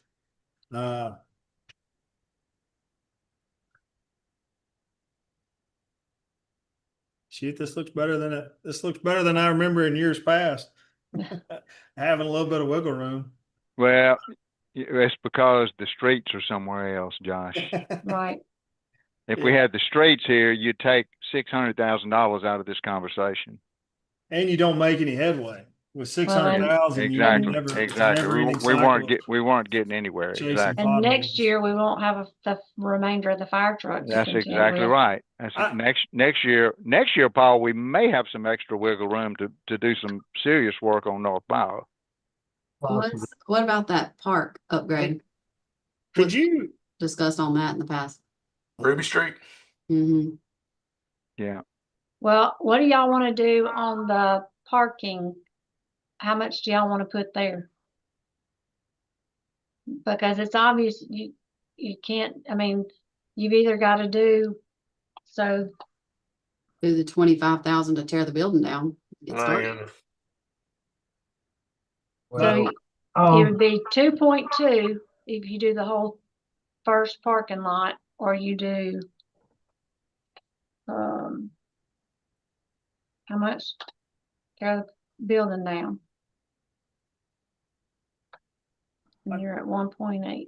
I tell you what, while we're talking, we got 3 minutes, but North Bio, we're working on the estimate now. I'll probably have it done here probably by tomorrow. But realistically, you're never going to improve North Bio without tearing down those houses from Merritt Drive south. Billy Trotter set up to tear one of them down that's vacant. But if you're going to improve any kind of safety widening, there's really nothing you can do with the encroachments that are on that road. that's a lot of houses. It's 6 houses total. Are you talking about from Merritt back to Highway 8? Yeah. Yes, sir. It would actually be the 2 north of Merritt, which are both vacant, and all of these. They all of sit these right houses on are- North They Bio. sit on the road, damn near. Yeah, they do. They do. I'm on.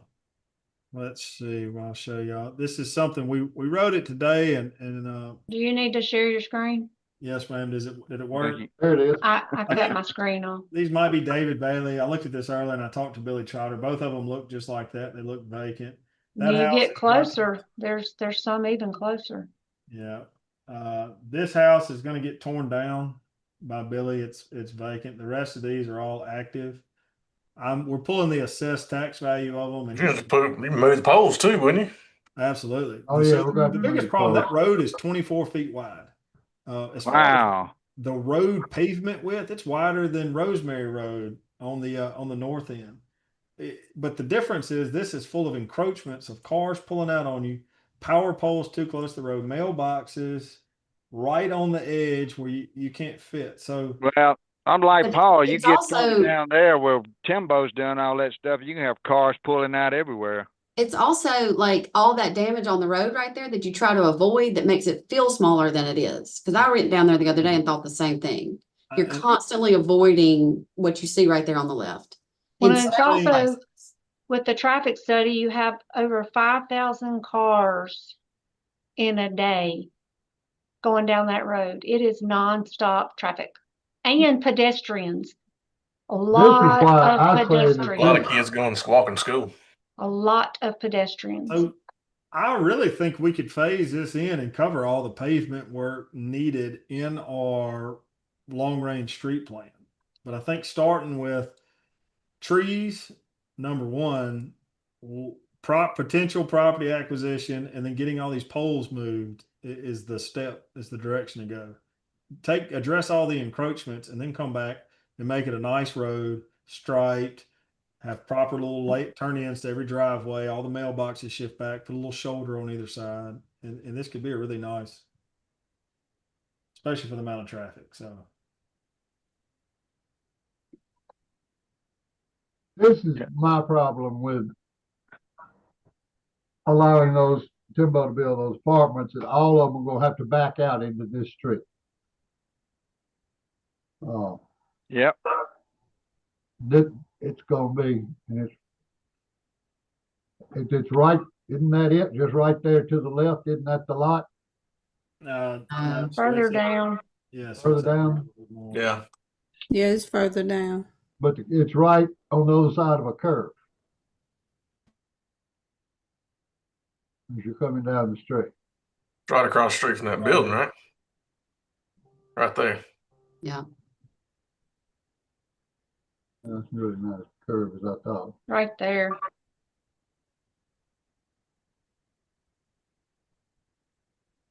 I still don't see how he's gonna get 6 houses right there.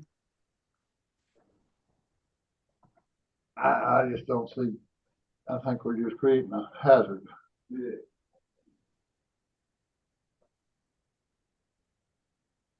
But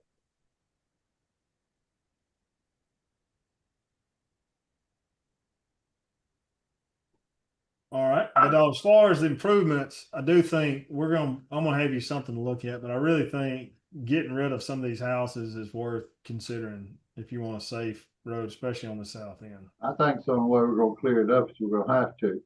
You really don't have anywhere to move the poles unless not like you can see and hear how tight it is. But the only other option was we cut down all these trees, which are off current right away. We have to get them on right away, remove them, and then move the power poles to the other side of the road. Which by the time you spend that expense, I can't imagine some of these structures cost that much. I think it'd be worth, and you'd make it significantly more safer if they were gone. So, but I'll have you that shortly. Well, so something else to consider that could be phased in. I know we're talking about lights and tree trimming. I think that one could be phased in if needed. And if we ended up and got some Delta Regional money through this grant, that some of the stuff that maybe could be used to go ahead and, move some poles or whatever, cut some trees or buy some houses, whichever way, or whatever we had to do. Yes, sir. Agreed.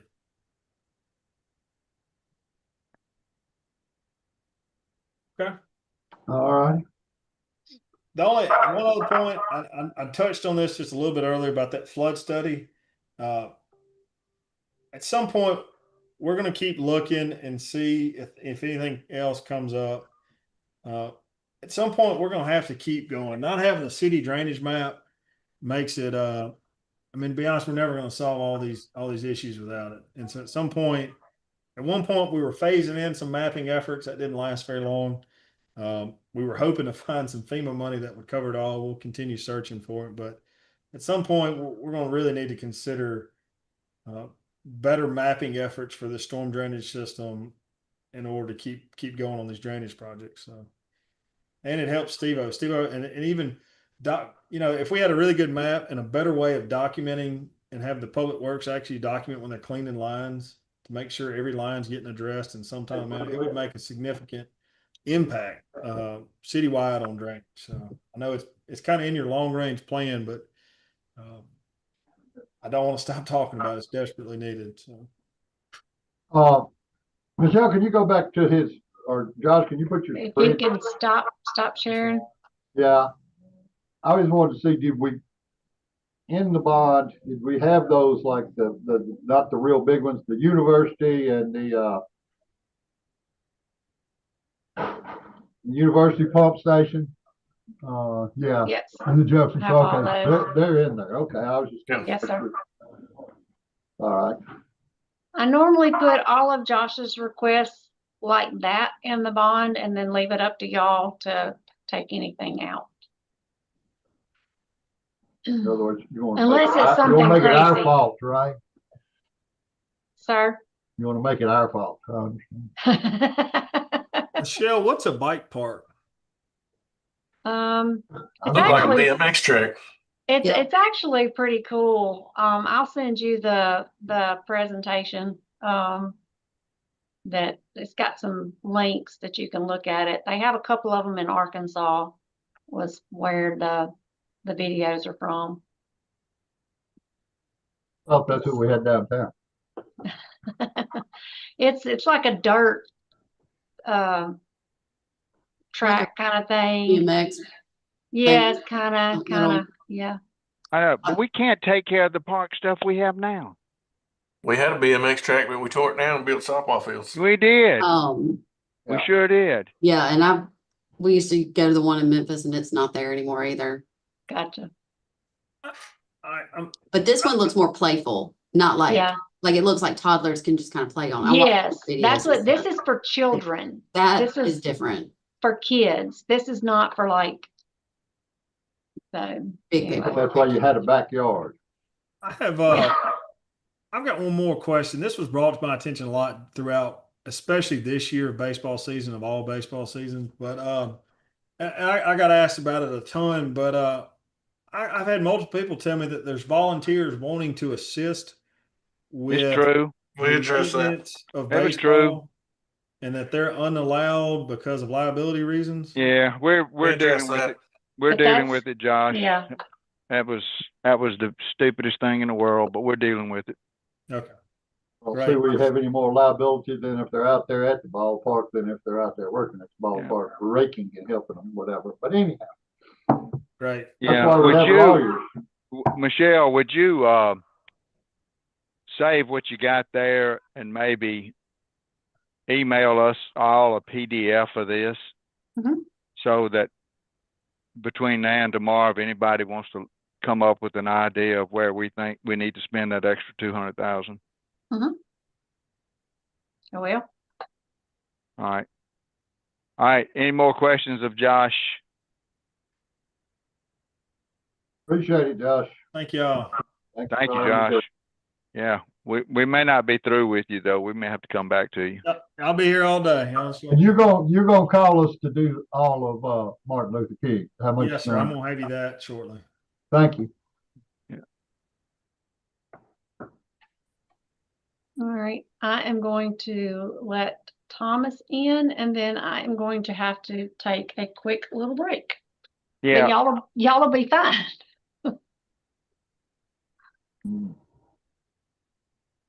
Y'all can get started with him. Okay. Yeah, no, I'm good. Can we all take a 15-minute break?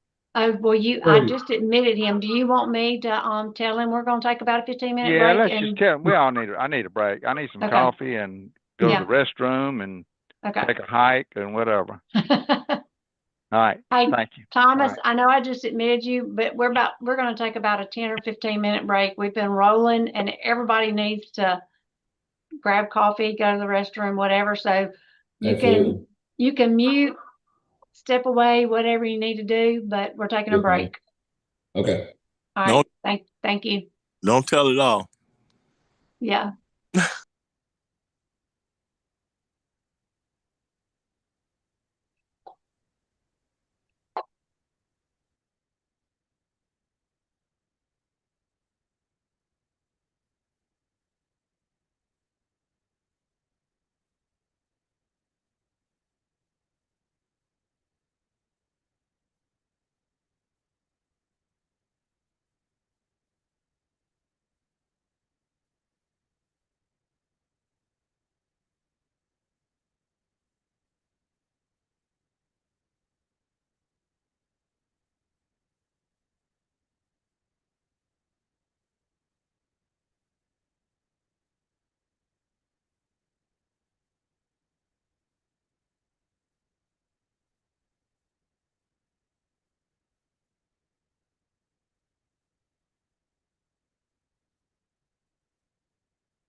Hi,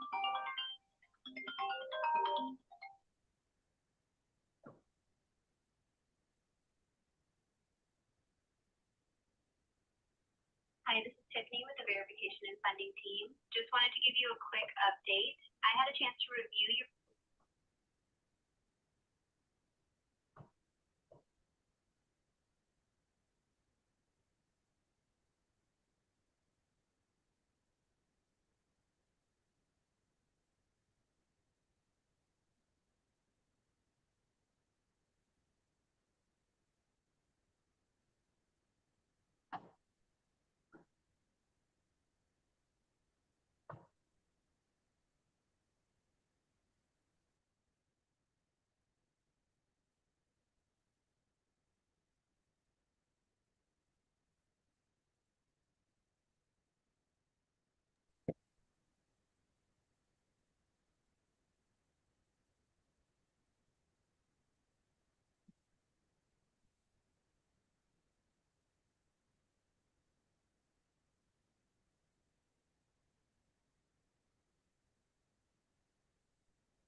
Are we through yet?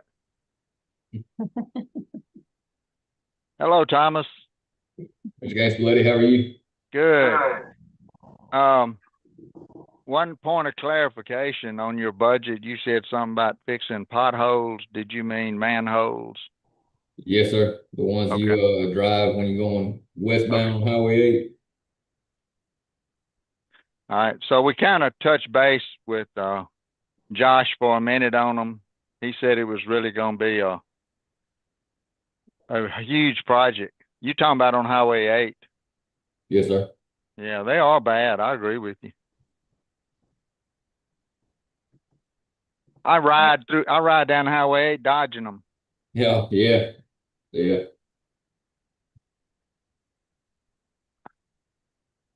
Could that be a budgeted item? I mean, a bonded item, excuse me, not budgeted. You know, Paul, I don't know why it couldn't, because I mean, they're not gonna overlay Highway 8 again in 10 years, before 10 years, I guarantee you that much. well, and Josh says he's got to go in there and you got to block it out and you got to block the street and pull it up. So it's something that's going to be there for 50 years. Yes, sir. What's the cost? What's the portion of that increase that's attributed to the manhole repairs in Highway 8? Do you remember? No, man. Me and Josh were spitballing. He was supposed to get APAC and another company to give me To get a quote? get a more accurate quote. But he didn't think it'd be more than 30,000 maybe. Well, it increased by 25,000. So are you thinking that's enough to do it? Yes, sir. That and that fire hydrant maintenance plan. There's one more thing that did not get put in there. I guess I didn't have it in my file when I submitted all of it. And that's a preventative maintenance plan for our generators, for the water towers, things like that. If any catastrophe happens, those generators are supposed to kick on. We found out that the one at Bishop was giving us problems when we needed to shut the water down or the power so they could do the storm drain project through there. And I had to get a company to come out and service our generator to get it running. And after that, I went looking. I think it's been 5 years since we've had a generator maintenance plan.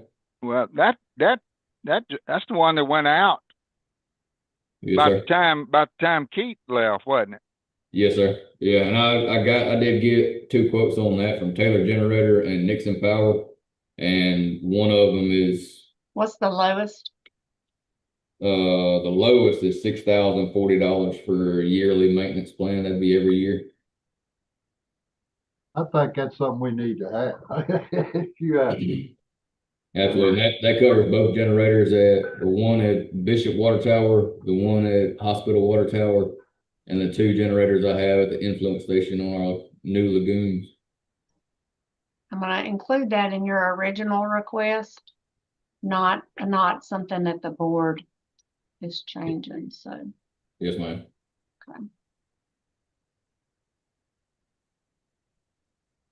Okay. So those repairs, do we have a quota? Because I noticed that this is gonna be contracted services. For the manhole repair, Yes. no, ma'am. I was still waiting on Josh, or the APAC to get with Josh and Clinton about that. They still haven't gotten me anything yet. Josh provided an estimate, that's what he was saying, Yeah. and he'll have to get, actual quotes. Yes, ma'am. Did Josh provide us an estimate we were talking about earlier? No, Josh provided Thomas an estimate just for going- budget Yeah, purposes. it was a spitball number. You know, me and him were just kind of talking, and I asked him, you know, how much should I kind of tell you guys whenever I go into my budget session? And he said, I wouldn't think it'd be more than 20,000-30,000. But we're not doing every single one of them from Highway 61 all the way to Ronaldman. It's just those, I think 10 or 12 right there in front of Hey Joe's, the Shell station. I think there's a couple of them in front of the high school that need it as well. Okay. And how much is the fire hydrant maintenance plan? Because the quote that I looked at, it gave a price per hydrant. Yes, ma'am. So that, $50. Yeah, $50 per hydrant. yes, ma'am. So that, we estimate that the number of hydrants that we have in town is around 600 to 650. So I think it all comes up to like 32,000 for every hydrant that we have. And that's, like I said, that's a ballpark. I don't know exactly how many hydrants we do have in town. He's also put in adding there 5% each year too, so keep that in mind. Yes, sir. That's I think it's $2.50 a hydrant with that increase every year. And I also put in there how much it would cost if we had two guys come in at my lowest paid per year, and I think it comes up to like 36,000, which I would also have to go in behind them, make sure they're doing it right, show them how to do it, put everything into a spreadsheet on where everything's at. But these guys, they do mapping of all hydrants. They'll do a service report annually that we can just basically take from them and give to the rating bureau. It'll have every hydrant numbered, they can flow test it, map it out, make it to where they can adjust it on their end. So the next year they can go and say it's been serviced this date, you know, on and on. Did you Excuse say? me, excuse me, say- Michelle, would you Yes, let ma'am. Robert in, please? Ma'am? Would you let Robert in, please? Excuse me. He's waiting to get on Zoom again. Somehow he's logged out. I don't see him in the waiting room. That's what he said. He just texted me and said, would you ask Michelle to let me in? There's only one in the waiting room is the train museum. Who's she talking about? Robert. Robert got is kicked out or out. something. He just texted and said that he's out. Please, that's when I said, forgive me. He said that he's trying to get back in. I don't know how you gonna let him back in. He's going to get in. Unless he clicked on the wrong meeting. But right now I just show one in the waiting room, and that's Anna. Thomas, Yes, sir. the fire hydrant maintenance thing, is that contractual? Is that something you have to sign a more than a 1-year contract on? Yes, sir. It used to be Yes. a 5-year contract, and I asked them. Say that again. How many years? It used to be a 5-year contract, and I asked them Okay. to change it to a 4-year because I know our mayor and board do elections every 4 years. So it Okay. would roll over into another, if anybody were to not be with Okay. us in 4 years.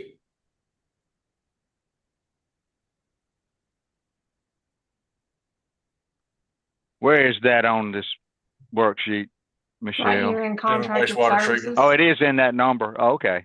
Okay. So if I take, so your last year's budget for contracted services was 175. but you're projected to spend right at 150. So if I take what you're projected to spend with those numbers you just gave me, I come out to around 218, as opposed to the 206.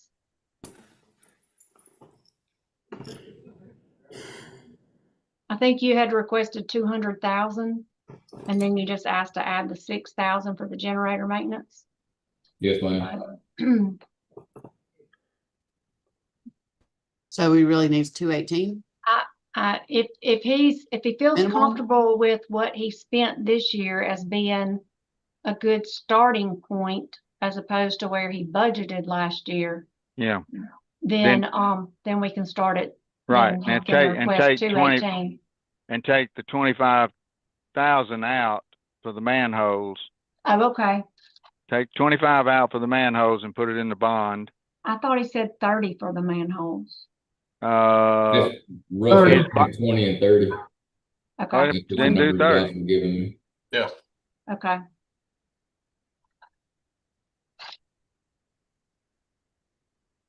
So we're gonna move this to, But just do it in your changes. That way we can remember. yeah, but I had to get the starting point right to include everything.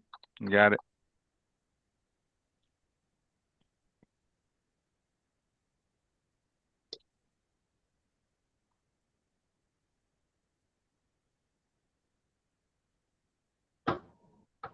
Okay. Right?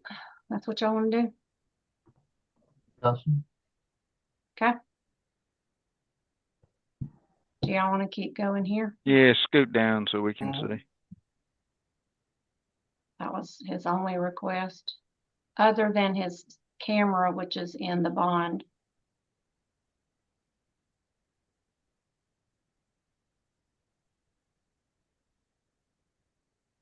You didn't have anything else in the bond, did you? No, ma'am. That's the only. I was trying to keep it simple this year. That's the only thing I Yeah. wanted with the camera. Good for you. Why's Thank you the, very much, yeah. I did lower a few things as well. why's the transfer? That's for the SRF loan obligation for the That's just what- wastewater treatment plant. Okay. We already discussed that. Never mind. Yeah, that's the money we pay those sewer loans off with. Thomas, y'all have a tractor out there, right? 2 of them, yes, sir. Okay, so what are y'all? What are y'all cutting? Y'all cutting grass out there still?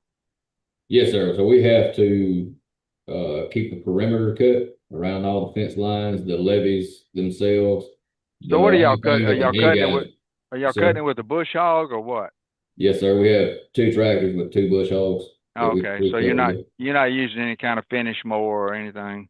No, sir. Okay. We're actually running on 3-year-old blades, I believe. And like I told my guy, it doesn't matter if it's pretty as long as it's cut down.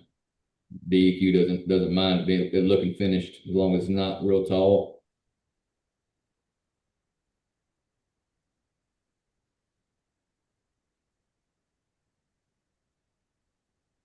I don't have anything. They are gonna do the hay cutting next year. That's been a thorn in my side along with Josh, trying to find someone to do that. People have been doing it for 5 or 6 years. I think they tried to back us in a corner, and make it to where we have to pay them. But we looked up and found Mr. Harlow, but he's not too keen on paying us to come out here and cut. I mean, do you get paid when they cut the hay? It's been 15,000 a year. Yeah, so we used to, I think we bid it out to get somebody to come and cut it. Eddie Reynolds has been cutting it. This year we had to allow Mr. Harlow to cut it for free because Mr. Reynolds backed out on us at the last minute. And the grass was so tall, we couldn't get anybody to come out here to cut it. So we had to just strike a deal with Mr. Harlow to come and cut it and get it off the spray field, which he was pretty good about it. He just only has 2 tractors, so it kind of took him a lot longer, about twice as long as Mr. Reynolds normally does.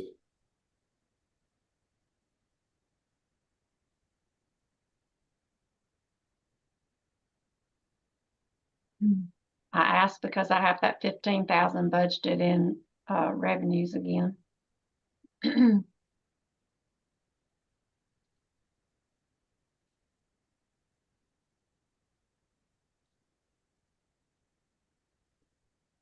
That 15,000 for the, It's budgeted for, wastewater, but it's up here, other revenues.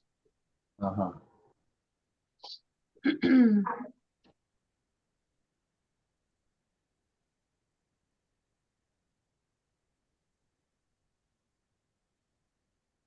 Can you go to the bottom, Michelle? Of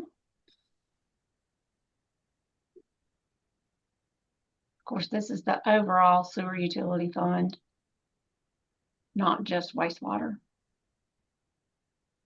I mean, you know, this really just a good sign that our water and sewer fund is finally starting to get back where it used to be. Right. I mean, it's Been a only lo- taken, been it's a only long taken us, time. it's 12 years. Right. Taken us 12 years to get back to this after the Siemens fiasco. Right. Okay. Thomas, you got any questions? No, sir. I don't believe so. Well, you're doing a great job. We appreciate it. Just, you know, keep us informed. Absolutely. We appreciate what you're doing. We're here for you, but we can only do what you tell us is going on because we don't do it. Yes, sir. There is a few things that I've talked with Josh about, and he's going to handle it, I guess, on his end. A few sewer main repairs, long stretches around Fayette Davis, Jefferson Circle. Who gave us those? Yeah, on a new dump pad at the treatment plant here to kind of So move on away the from- dump pit, do you need, we've talked about the dump fees. I know you and I have talked about those in the past. I think you've researched the dump fees for some other places, and that's why you have a lot of people come to you. Yeah, so because there's of what the people dump fees are other places. Yeah, If so you there's people change that to come this, from- do you need to go up on your dump fees? Absolutely. I'm trying to find, nobody will answer the phone or tell me how to get in touch with somebody who has a printout of their prices. There's people that come from Tunica, Memphis, Jackson, all over the place to dump it all. I'm gonna raise fees in. Right. We have a flat rate of $40. Greenville has a rate of 10 cents a gallon, which on a average 4,000 gallon truck that comes out here and dump, that's $400 something dollars. Wow. The Greenville charges, and we charge $40.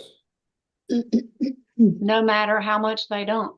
Yeah, no matter what size truck or anything, and that's been, I think. It's been that way as long as I've been here. Or yeah, and it's, a lot of people didn't want to change it. Me personally, we could do a lot with that extra $350, $400 every dump. What you need to do is call a day. around and get the dump fees for other places and do a comparison and present it to the board in a board meeting. I think I've been looking since I took over a year and a half, a little over a year and a half, and I can't find anybody. I talk to people at some of these rural water conferences that I go to, and they don't know how to get in touch with anybody. They just kind of come up with something on their own. I mean, what other places are charging, like what you just said, like what Greenville's charging. Yes, ma'am. Like And you find can't out call- what they're charging. Yes, ma'am. I can't. I've called Greenville. I've called the landfill. It would take me going over there in person to that landfill and getting a print out of their stuff because I Gotcha. can't get anybody on the phone. Gotcha. How many people dump out there? Or like what kind of stuff goes there? Anything. So it's only natural waste, I guess you could call it. You can't dump any kind of grease traps or anything like that. That has to go to a special landfill. Those be like Porta John pumpers. Yeah, the Porta Johns you see at Oktoberfest and all that, they get sucked out. They go to out here, septic tanks at people's houses that are outside city limits. When they get pumped out, they come out here. Sometimes when they wash out those, what are those big tanks? because what's his name does it? Dane, Yeah, he dumps out there. Thanks. Yeah, that's Water trailer. that washout that he does. He dumps out here. Mhm. Yep. I did have him because it was kind of, I didn't agree with it. That was an agreement he's had, I guess, with the city and with Josh. It kind of looked a little funny to me, so I had him test all that stuff that he dumps out here with Waypoint, who we use to do all of our testing and everything on our wastewater that goes out. And they said everything looked fine to them. There's nothing that would really hurt our wastewater place. Yeah. That's why It's supposed to be after it's washed. washed. Yeah. Right. Yeah. I and missed it's, so Michelle what he said. it's non-hazardous. Right. Right. Yeah, it's non-hazardous and it's not regulated by MDEQ, so they don't care if they dump out here or not. Mhm. One thing that dump pad that Josh was talking about, I can send y'all a picture of it or a video of it. It's not like your typical dump site like ours where it's just a concrete ramp that goes down to the pond. You back up to it and it's a big open concrete basin with a grate on the bottom. That way no solids get down in there. They'll be able to get out, scrape all the solids out of the grate and dispose of that. That way only liquid goes into our lagoons. Because right now they used to allow vac trucks that would suck up dirt and rocks and all that. They used to allow them to dump out here, which I don't. And it's done made a beach out there. When the water gets low, it just looks like a big beach. It's kind of nasty in my opinion. I missed what you said. Is how much are we charging these trucks to dump? $40. Why wouldn't we just do that per gallons like we do on wastewater in the city when we bill for sewage in the city? Why wouldn't we do the same bill? Per gallon. Remember how many big that tank is? Yeah, that's what Greenville dump site does, is 10 cents a gallon. Some of these trucks average 4,000 gallons a dump, which I mean that's $400 each time. Like me and Michelle were talking about, well, I'm gonna try to find where they have that agreement. That way I can, we can draw something up and compare it to somebody else. I don't think they ought to get the dump truck cheaper than the citizens of Cleveland dump. I mean, even if you went up some, what are they gonna do? Drive somewhere else? Not worth right. $10 to $20. I would I would When's the love last that time if we've they went increased somewhere them, else. you know? Like, And if they go somewhere else, that just helps me with having to, make sure they don't dump stuff out there they're not supposed to. But we do have that gate out there now. They can only come in if I let them in. Yeah. We have Y'all remember cameras. that's why he put that in, that Yeah. control gate, and I think you put a camera or something out there too. I've got 2 cameras out there, one facing the road where they come in and one facing the dump site where they dump. So I can see if they're washing the pads off like they're supposed to or not. There's a couple of things I want to do out there to make it a lot nicer. Maybe help out with the smell out there. I know a lot of people dump stuff they're not supposed to. Make it where they have to wash off the pad and everything. If not, they're not going anywhere. We tripled the damn price.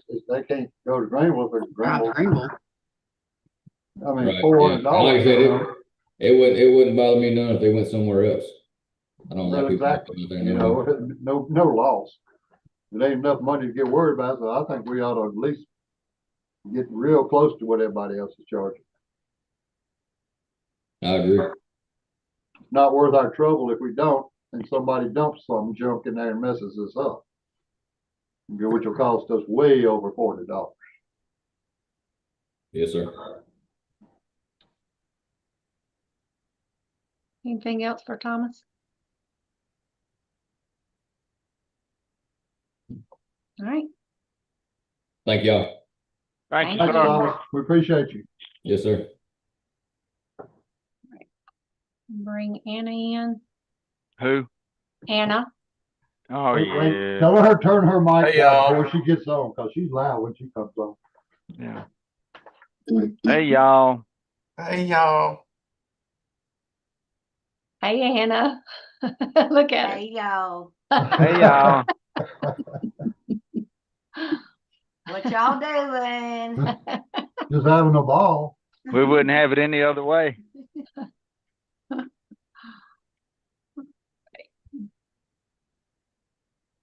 Go ahead and share my screen so we can have her budget up. Y'all see that? Mhm. Yes, ma'am. I do Freeze. have something to add if I can do that real quick. I did not know when I turned this in, but my guys told me that on the caboose that the windows and the wood around the windows really need to be replaced. They're rotting out. I talked to Wes Wilford at Cleveland Lumber, and he gave me an estimate, and it's $1,250. To fix all the windows. Yes, sir. What's wrong with them? The wood around them is rotting out. He's gonna replace them and paint them and fix them up. Okay. This is the whole, yes, sir. All right. Where Labor just, and materials to remove and replace rotten wood Yeah. and the windows. yeah, just add $1,250 to that line you're on, Michelle. Do it in the adjustments. Why you always do it there? Well, because it's not an adjustment y'all are making. I know it, but it just makes us know what we're changing. Okay.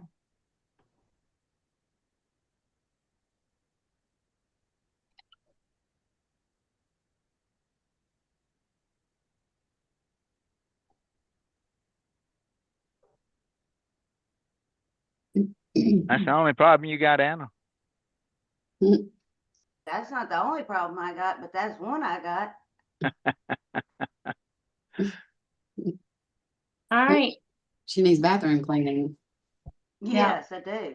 And For, she needs a for toilet all the frequent visitors she has. and a new toilet. I Possibly. don't know that I Possibly. need a new toilet now, but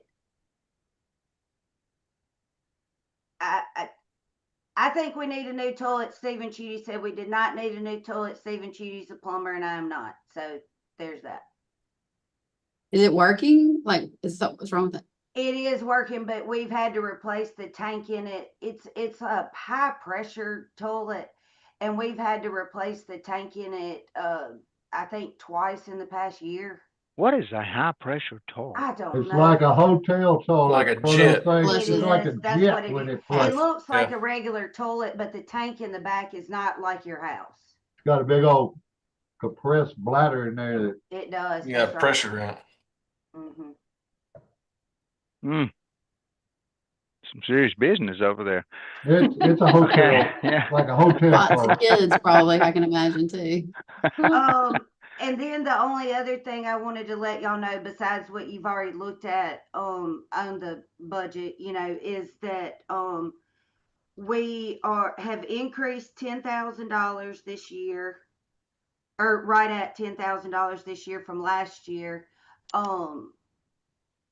And then, we have sold 13,000 items. So 13,000 what?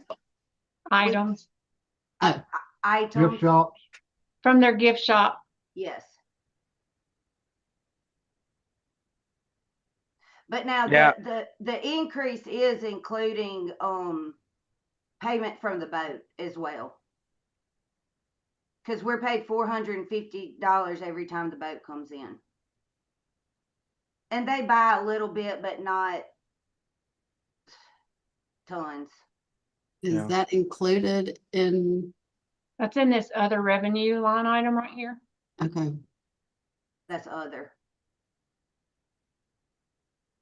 That's where the boat money goes. It is. Yes, Okay. sir. All right.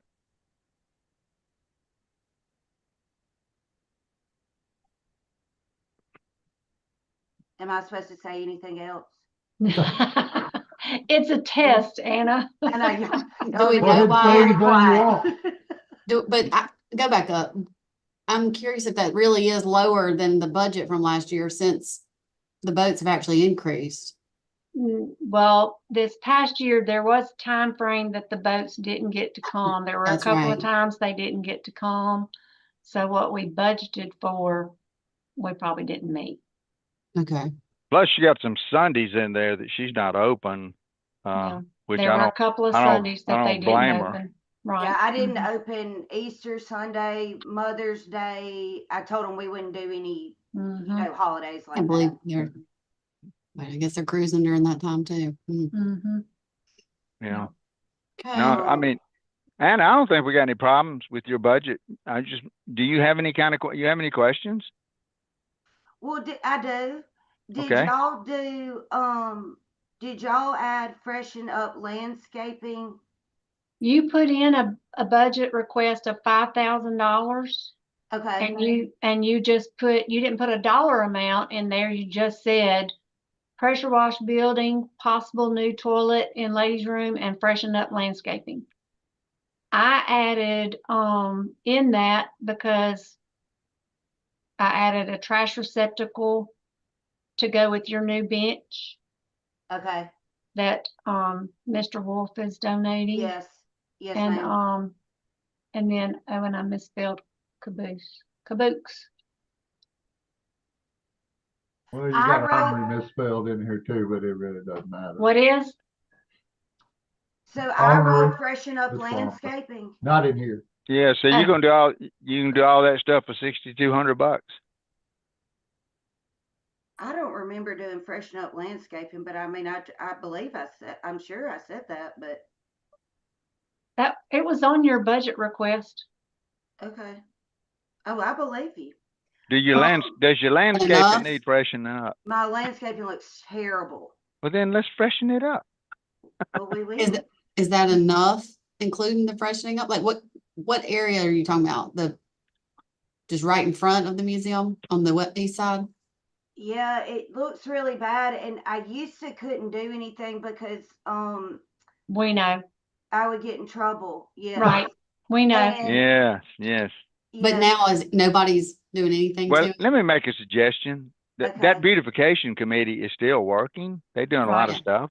Right. And they can do it a lot cheaper than we could, or if we went and hired somebody else. Just Right. I'd call Betsy Abraham up and get her to get some of her crew over there, and they can just do your landscape plan. well, yeah, and my mom's on the other thing, not beautification, Heritage. Gardeners. Master No, the Gardener. gardeners. Master Gardener. Yeah, Master Gardener. that's right. They love Let's projects like ask that. some of them. They may like to do stuff like that. Okay. Mhm. And I mean, if you have to buy some of the plants because yes, ma'am. then but you don't have to pay a landscaper. Okay. Yes, that sounds great to me. I truthfully don't remember writing that, but I 1,000% believe you. And then You just had a moment. I guess, yeah. Well, I was like stressing out. I called Ashley like 2,000 times about this. And then the only other thing I just wanted to know that y'all were good with the activities so far that I had planned. Did y'all look at those? They're in Did y'all Dropbox. look or no? A little bit. Okay. Well, just that it's okay. Y'all can look. There is a very detailed list of the events she has planned, the things that she's going to do during those events, like the contracted services or program expenses she has planned for each one. So all that's in Dropbox,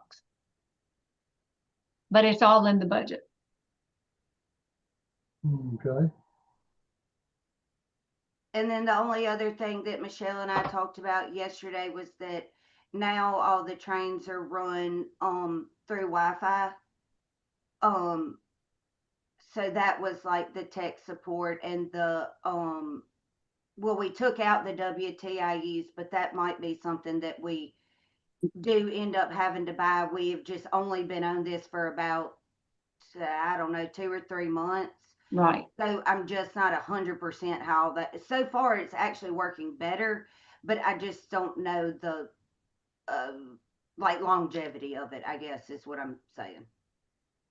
And I talked to y'all about that when we looked at her budget. We increased for her tech support for her new system. So, but I'm good besides that if y'all are good. What, hold on, I'm looking at your list of events. What's the difference in the two columns? Okay, so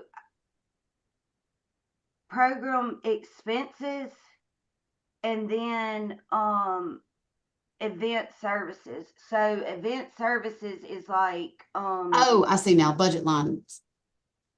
oh, do you say you got it? Yes. Sorry. Okay.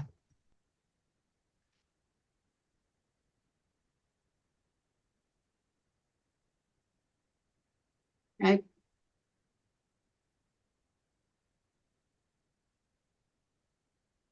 All right. Gero, Any more questions for Anna? No, keep up the good Yeah. work. doing a great job, Anna.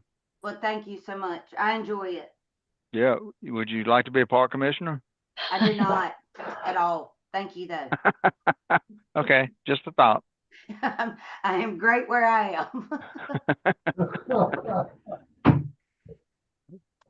But no, I'm good. And then if y'all need, if y'all ever have any suggestions, please, Lord, let me know.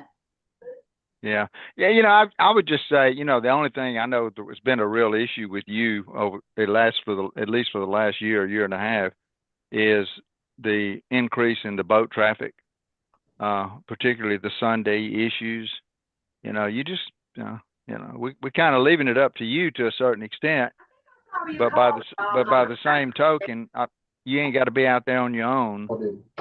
Right. Yes, So if sir. you have an issue, don't hesitate to lean on us. We can be the bad guys if we have to. Okay. Yes, sir.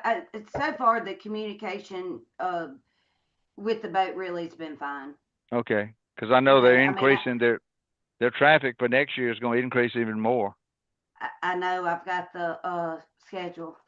Yeah, I heard it was pretty substantial. It's a lot. It's a lot of back to back. It's a lot, but it's they really, really love the museum. So I want to be open for them as much as we can. Good. The only thing you and I talked about one time, and is the fact that you don't have any gift shop space. I don't know what we could do. I don't know where. Paul, you still there? Yeah, I am. Okay, I didn't see you. You kind of disappeared off the screen. I had Kind to of hard quiet. for somebody that big to disappear, but he did. Anyway, Anna and I were talking a year or so ago about the fact that she has no space for gifts. If there No, was she does not. if there was something we could do to increase some space in there, or maybe, I don't know, if there was another room we could convert, or maybe add on a little bit, I don't know, 6 feet onto the end of the building. Of course, it probably costs a deadgum fortune to do that. Yeah, Yeah. there's no, I know. Yeah, I we talked about it many, many years ago, that it was just, we did not leave any room for any. Landlocked. And, I thought about one other thing that I was possibly talking with Emily. Now, I don't know if we could do that, if Grammy would let us do that we could put some items out there that, because a lot of people go to both places, that possibly, that if you can't, we have more things available at the Grammy Museum or something like that. Because they're usually going to both. And I don't know if we could do it or not. Grammy may not allow it. Probably wouldn't. I'm pretty sure you cannot. I was afraid of that. They are. And the only real spot I could think to build on would be where that loading dock is, and it's just not even. I don't know if that's like worth the money because it's not that big. And it's not in the front of the That's place. on the wrong end too. Right. Yeah. Anyway, just a thought. But we'll Get an iPad and set it up inside the caboose. we make it work right now, So I mean, Is there any place in the chamber that we could use a spot in there? And I say don't you're know a gift shop located across the street. Or Or you something. might could put some items in there that you have and let them sell, maybe. I don't know how they feel about stuff like that, I don't know. how either. that works. Yeah, right. they're trying to Anyway. get a grant to do a renovation there themselves to have more usable space. Okay. Well, they better get a grant. We don't need to spend no money on that building. Thank you, Anna. No, thank y'all so much. I appreciate it. And if it, like I said, if y'all need anything, just let me know. You got it. All right. Thank Thank you. y'all. Thank Appreciate you. you. All right. Is this the last Okay. one? No, sir, we have, should have Billy. Who? Trotter? Billy? Mm-hmm.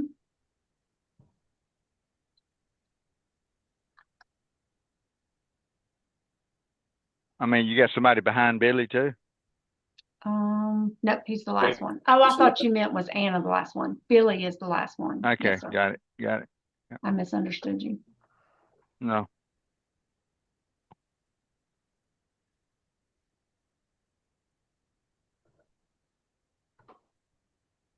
Hey, Billy.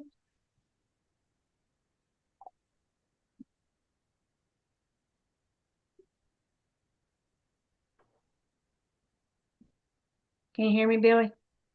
Yeah, I can hear you. Okay. How y'all doing? Good. How are you? Good, good. Thank you. All right. I've got his budget pulled up. Oh, see if I had any Think, Billy. See if I had any Billy questions. So y'all did talk about, but I think we got those questions answered. You talked about the difference in the demo or the grass cutting with public Right. nuisance, Yeah. but I think we got those questions answered. And then he's got a request for one vehicle and his conference room camera and sound equipment. Other than that, everything else is consistent with his prior year budget. Small increases, I think, basically due to like price increases. And then the dues went up, association dues went up.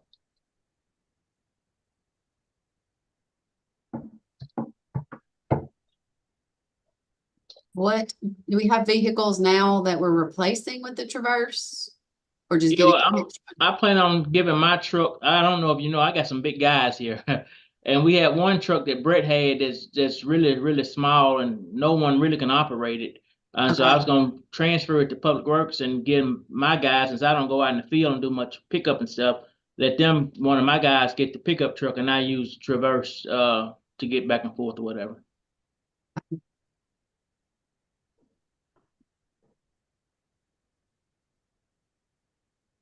Brett's truck just pretty much stay parked for the most part. Yes, now it does. Darius was in it, but of course, but he was a big guy as well. He was cramped up in it, but now it's just parked because no one else could really utilize it. It's so small. Can you, I'm not being rude, but can you get in a Traverse? Or am I not thinking about the right vehicle? I'm not. It's a little big. I checked it out. Can't get in Traverse. I just want to, I mean, I'm maybe thinking about the wrong vehicle of what a Traverse is. All these new names on vehicles, I don't know what they are anymore. Isn't it a small SUV? No, it's under the Tahoe. It's a medium-sized one. Okay, Yeah. all right, okay, though. The interior is pretty close to a Tahoe size. That's right. Okay. The interior is, it just sits lower. I don't follow the cars anymore like I used to. Mm-hmm. Billy, I don't think there was anything substantial in your budget. You got any issues that we need to be thinking about? No, sir. Everything's good. I don't have any issues here. Okay. How are you with your staff and as it relates to your employees? How's that going? I'm sorry, I didn't hear you, Robert. How's it going with your staff as far as your staffing? Oh, everything's going good. Everything's going good. We have one that we're replacing. We're gonna do some interviews on, but everybody else is team here.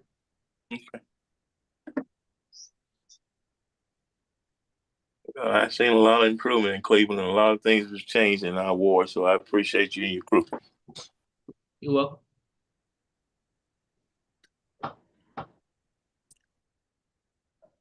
I can't think of anything else. Does anybody have anything they want to ask Billy? I didn't have anything think written so. down, really. All right. So what is the approximate cost for a small home demo when it's on public nuisance? Demo or grass cutting? Demo, like a very small Okay. home. Very small home, the cost with the dirt, demo, dirt, building up the grade, going to the landfill. Joe might charge us about $600 to $800, somewhere up in there, $6,000, $600 to $800. Okay. Right. And that includes bringing the lot back to grade. Bring it backfill and bring it back up to grade, Okay. and where to drain. All right, that's pretty cheap. Yeah. Okay. Yeah, because hell, I paid more than that 20 years ago for him to do that. Okay. All right. Thank you, Billy. We appreciate you. That was thank you the all. quickest budget department head meeting we've had. Yeah. Well, I mean, it's no issues. Well, hey, hey, Billy, tell them when you're good, you're good. I mean, what else can you say? I appreciate it. Y'all have a good one. Thank you, Billy. Billy. All right, bye. All right. All right. The only thing I will tell y'all, if you have a chance to look at Dropbox between now and tomorrow morning, go look at merit raises. All these department heads have put in their request. We have given raises every year for the last several years. At least going on 9. Every year I've been here. Yeah, we have given raises on an extremely regular basis, and we just need to. I'm not suggesting anything. I'm just saying, y'all look at what's back there, because some of these folks are asking for $1 an hour raises, and then we'll have to get Michelle and or Ashley to show us what this looks like, and they can do it. They can put it in the budget. They can put it in the HR budget, and it would interpolate it into these funds. Have they not already done that? No, our funds are exactly where the wages are right now. Mm-hmm. Okay, they have not injected any raises to this point. The board has to approve the raises. Yes. So what you're looking at right now is if a person is making $15 an hour right now, that's what they're making in this budget. Because also the board goes through, and because most department heads don't put in raises for themselves. So the board goes through and says, give this one this, give this one that, if the board so chooses. So what is our schedule? We don't have like a history of an overall like cost of living raise or 3% or 5% or whatever. We have done that. Standard. Yes, we have If somebody asking for $1 raise, that's unrealistic. Right? Yeah. Well, all I'm saying is if you go look at what these department heads have requested, some of them say cost of living raise, and they got $1 an hour. Well, they haven't done anything. Do we have a percent we want to go off of? Exactly. That's generally what we do. So what percent? Here's the way we've looked at it the last several years. There's 2 ways to look at these raises. One is a cost of living raise that is applied to everybody in the city. Mm-hmm. The second one is a merit raise that is given on the idea that the department head says, I need this person. I want them to make more money. Yeah. Okay. So I'm just saying, when you start thinking about this tomorrow, that's where you need to think. Now, back to my question, what does our schedule look like tomorrow? So we know. So tomorrow y'all start at 8:30 with department head meetings. Okay. and we finished that up at 11:30. And then we got Dudley Hannah. Dudley is at 11, so I'm figuring he'll finish at 11:30, and then Hannah will be at 1. Okay, And I scheduled her for 30 minutes. okay. And then so at that, we can look at HR right after that and finish up on our bond, and we ought to be through by 3 o'clock tomorrow. Right. That's a little better than the 4.5 day one we used to have. This is No true. doubt. I really like this. Absolutely. Hey, we would do it for 4.5 days, Michelle, and then Wayne Cole would come back 2 weeks later and tell us what it looked like. Well, even when I started, it was 3 days, and then I returned back to review. Yeah. Oh, yeah. Mhm. See, we after all the figures, then found out all the errors we'd made, like, that. I can't find that HR, but I'll get with you, Michelle. Okay, so Paul, where did I see that? I'm trying to think. It should be in payroll. Okay. Merit raises. There it is. Is it in other supplementary? Oh, here it is. It's in payroll. Merit raise narratives. Sam? Is the merit schedule, did you do a merit schedule also? I think. Well, the merit raise calculation spreadsheet that's in there, I created that, but it might be not perfect because the big spreadsheet is where I have everything entered. The big payroll spreadsheet. You can update that when we get done and add it to Dropbox. We don't have the big payroll schedule in there, obviously, but just the merit raise. You don't have the Oh, schedule. each department. Okay, I see how you got Yeah, it. the big monster. You don't have the pay- one that lists all the employees by department. with payroll. Yeah, I mean, You don't, I know you don't put that in the Dropbox. I don't normally put that You would one in just there. show that as on the screen tomorrow. Mhm, Right, okay, that's perfect. But the merit raise schedule, we put that in there. Okay. Mhm. Michelle, I was out the loop because I was on the wrong, looking at the wrong number. I wondered where you were.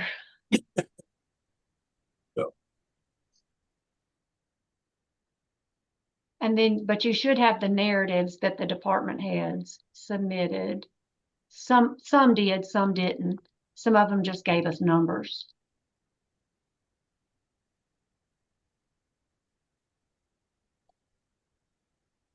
And so you have some that request 4%, some that request 3%, like. And some just give you a number, like a dollar amount. And we just go with what, or. We will go through, We'll on the go merit, through it. on the merit thing, we may have to call the department head back in. Yeah. And so like last year, the board put a cap on the merit.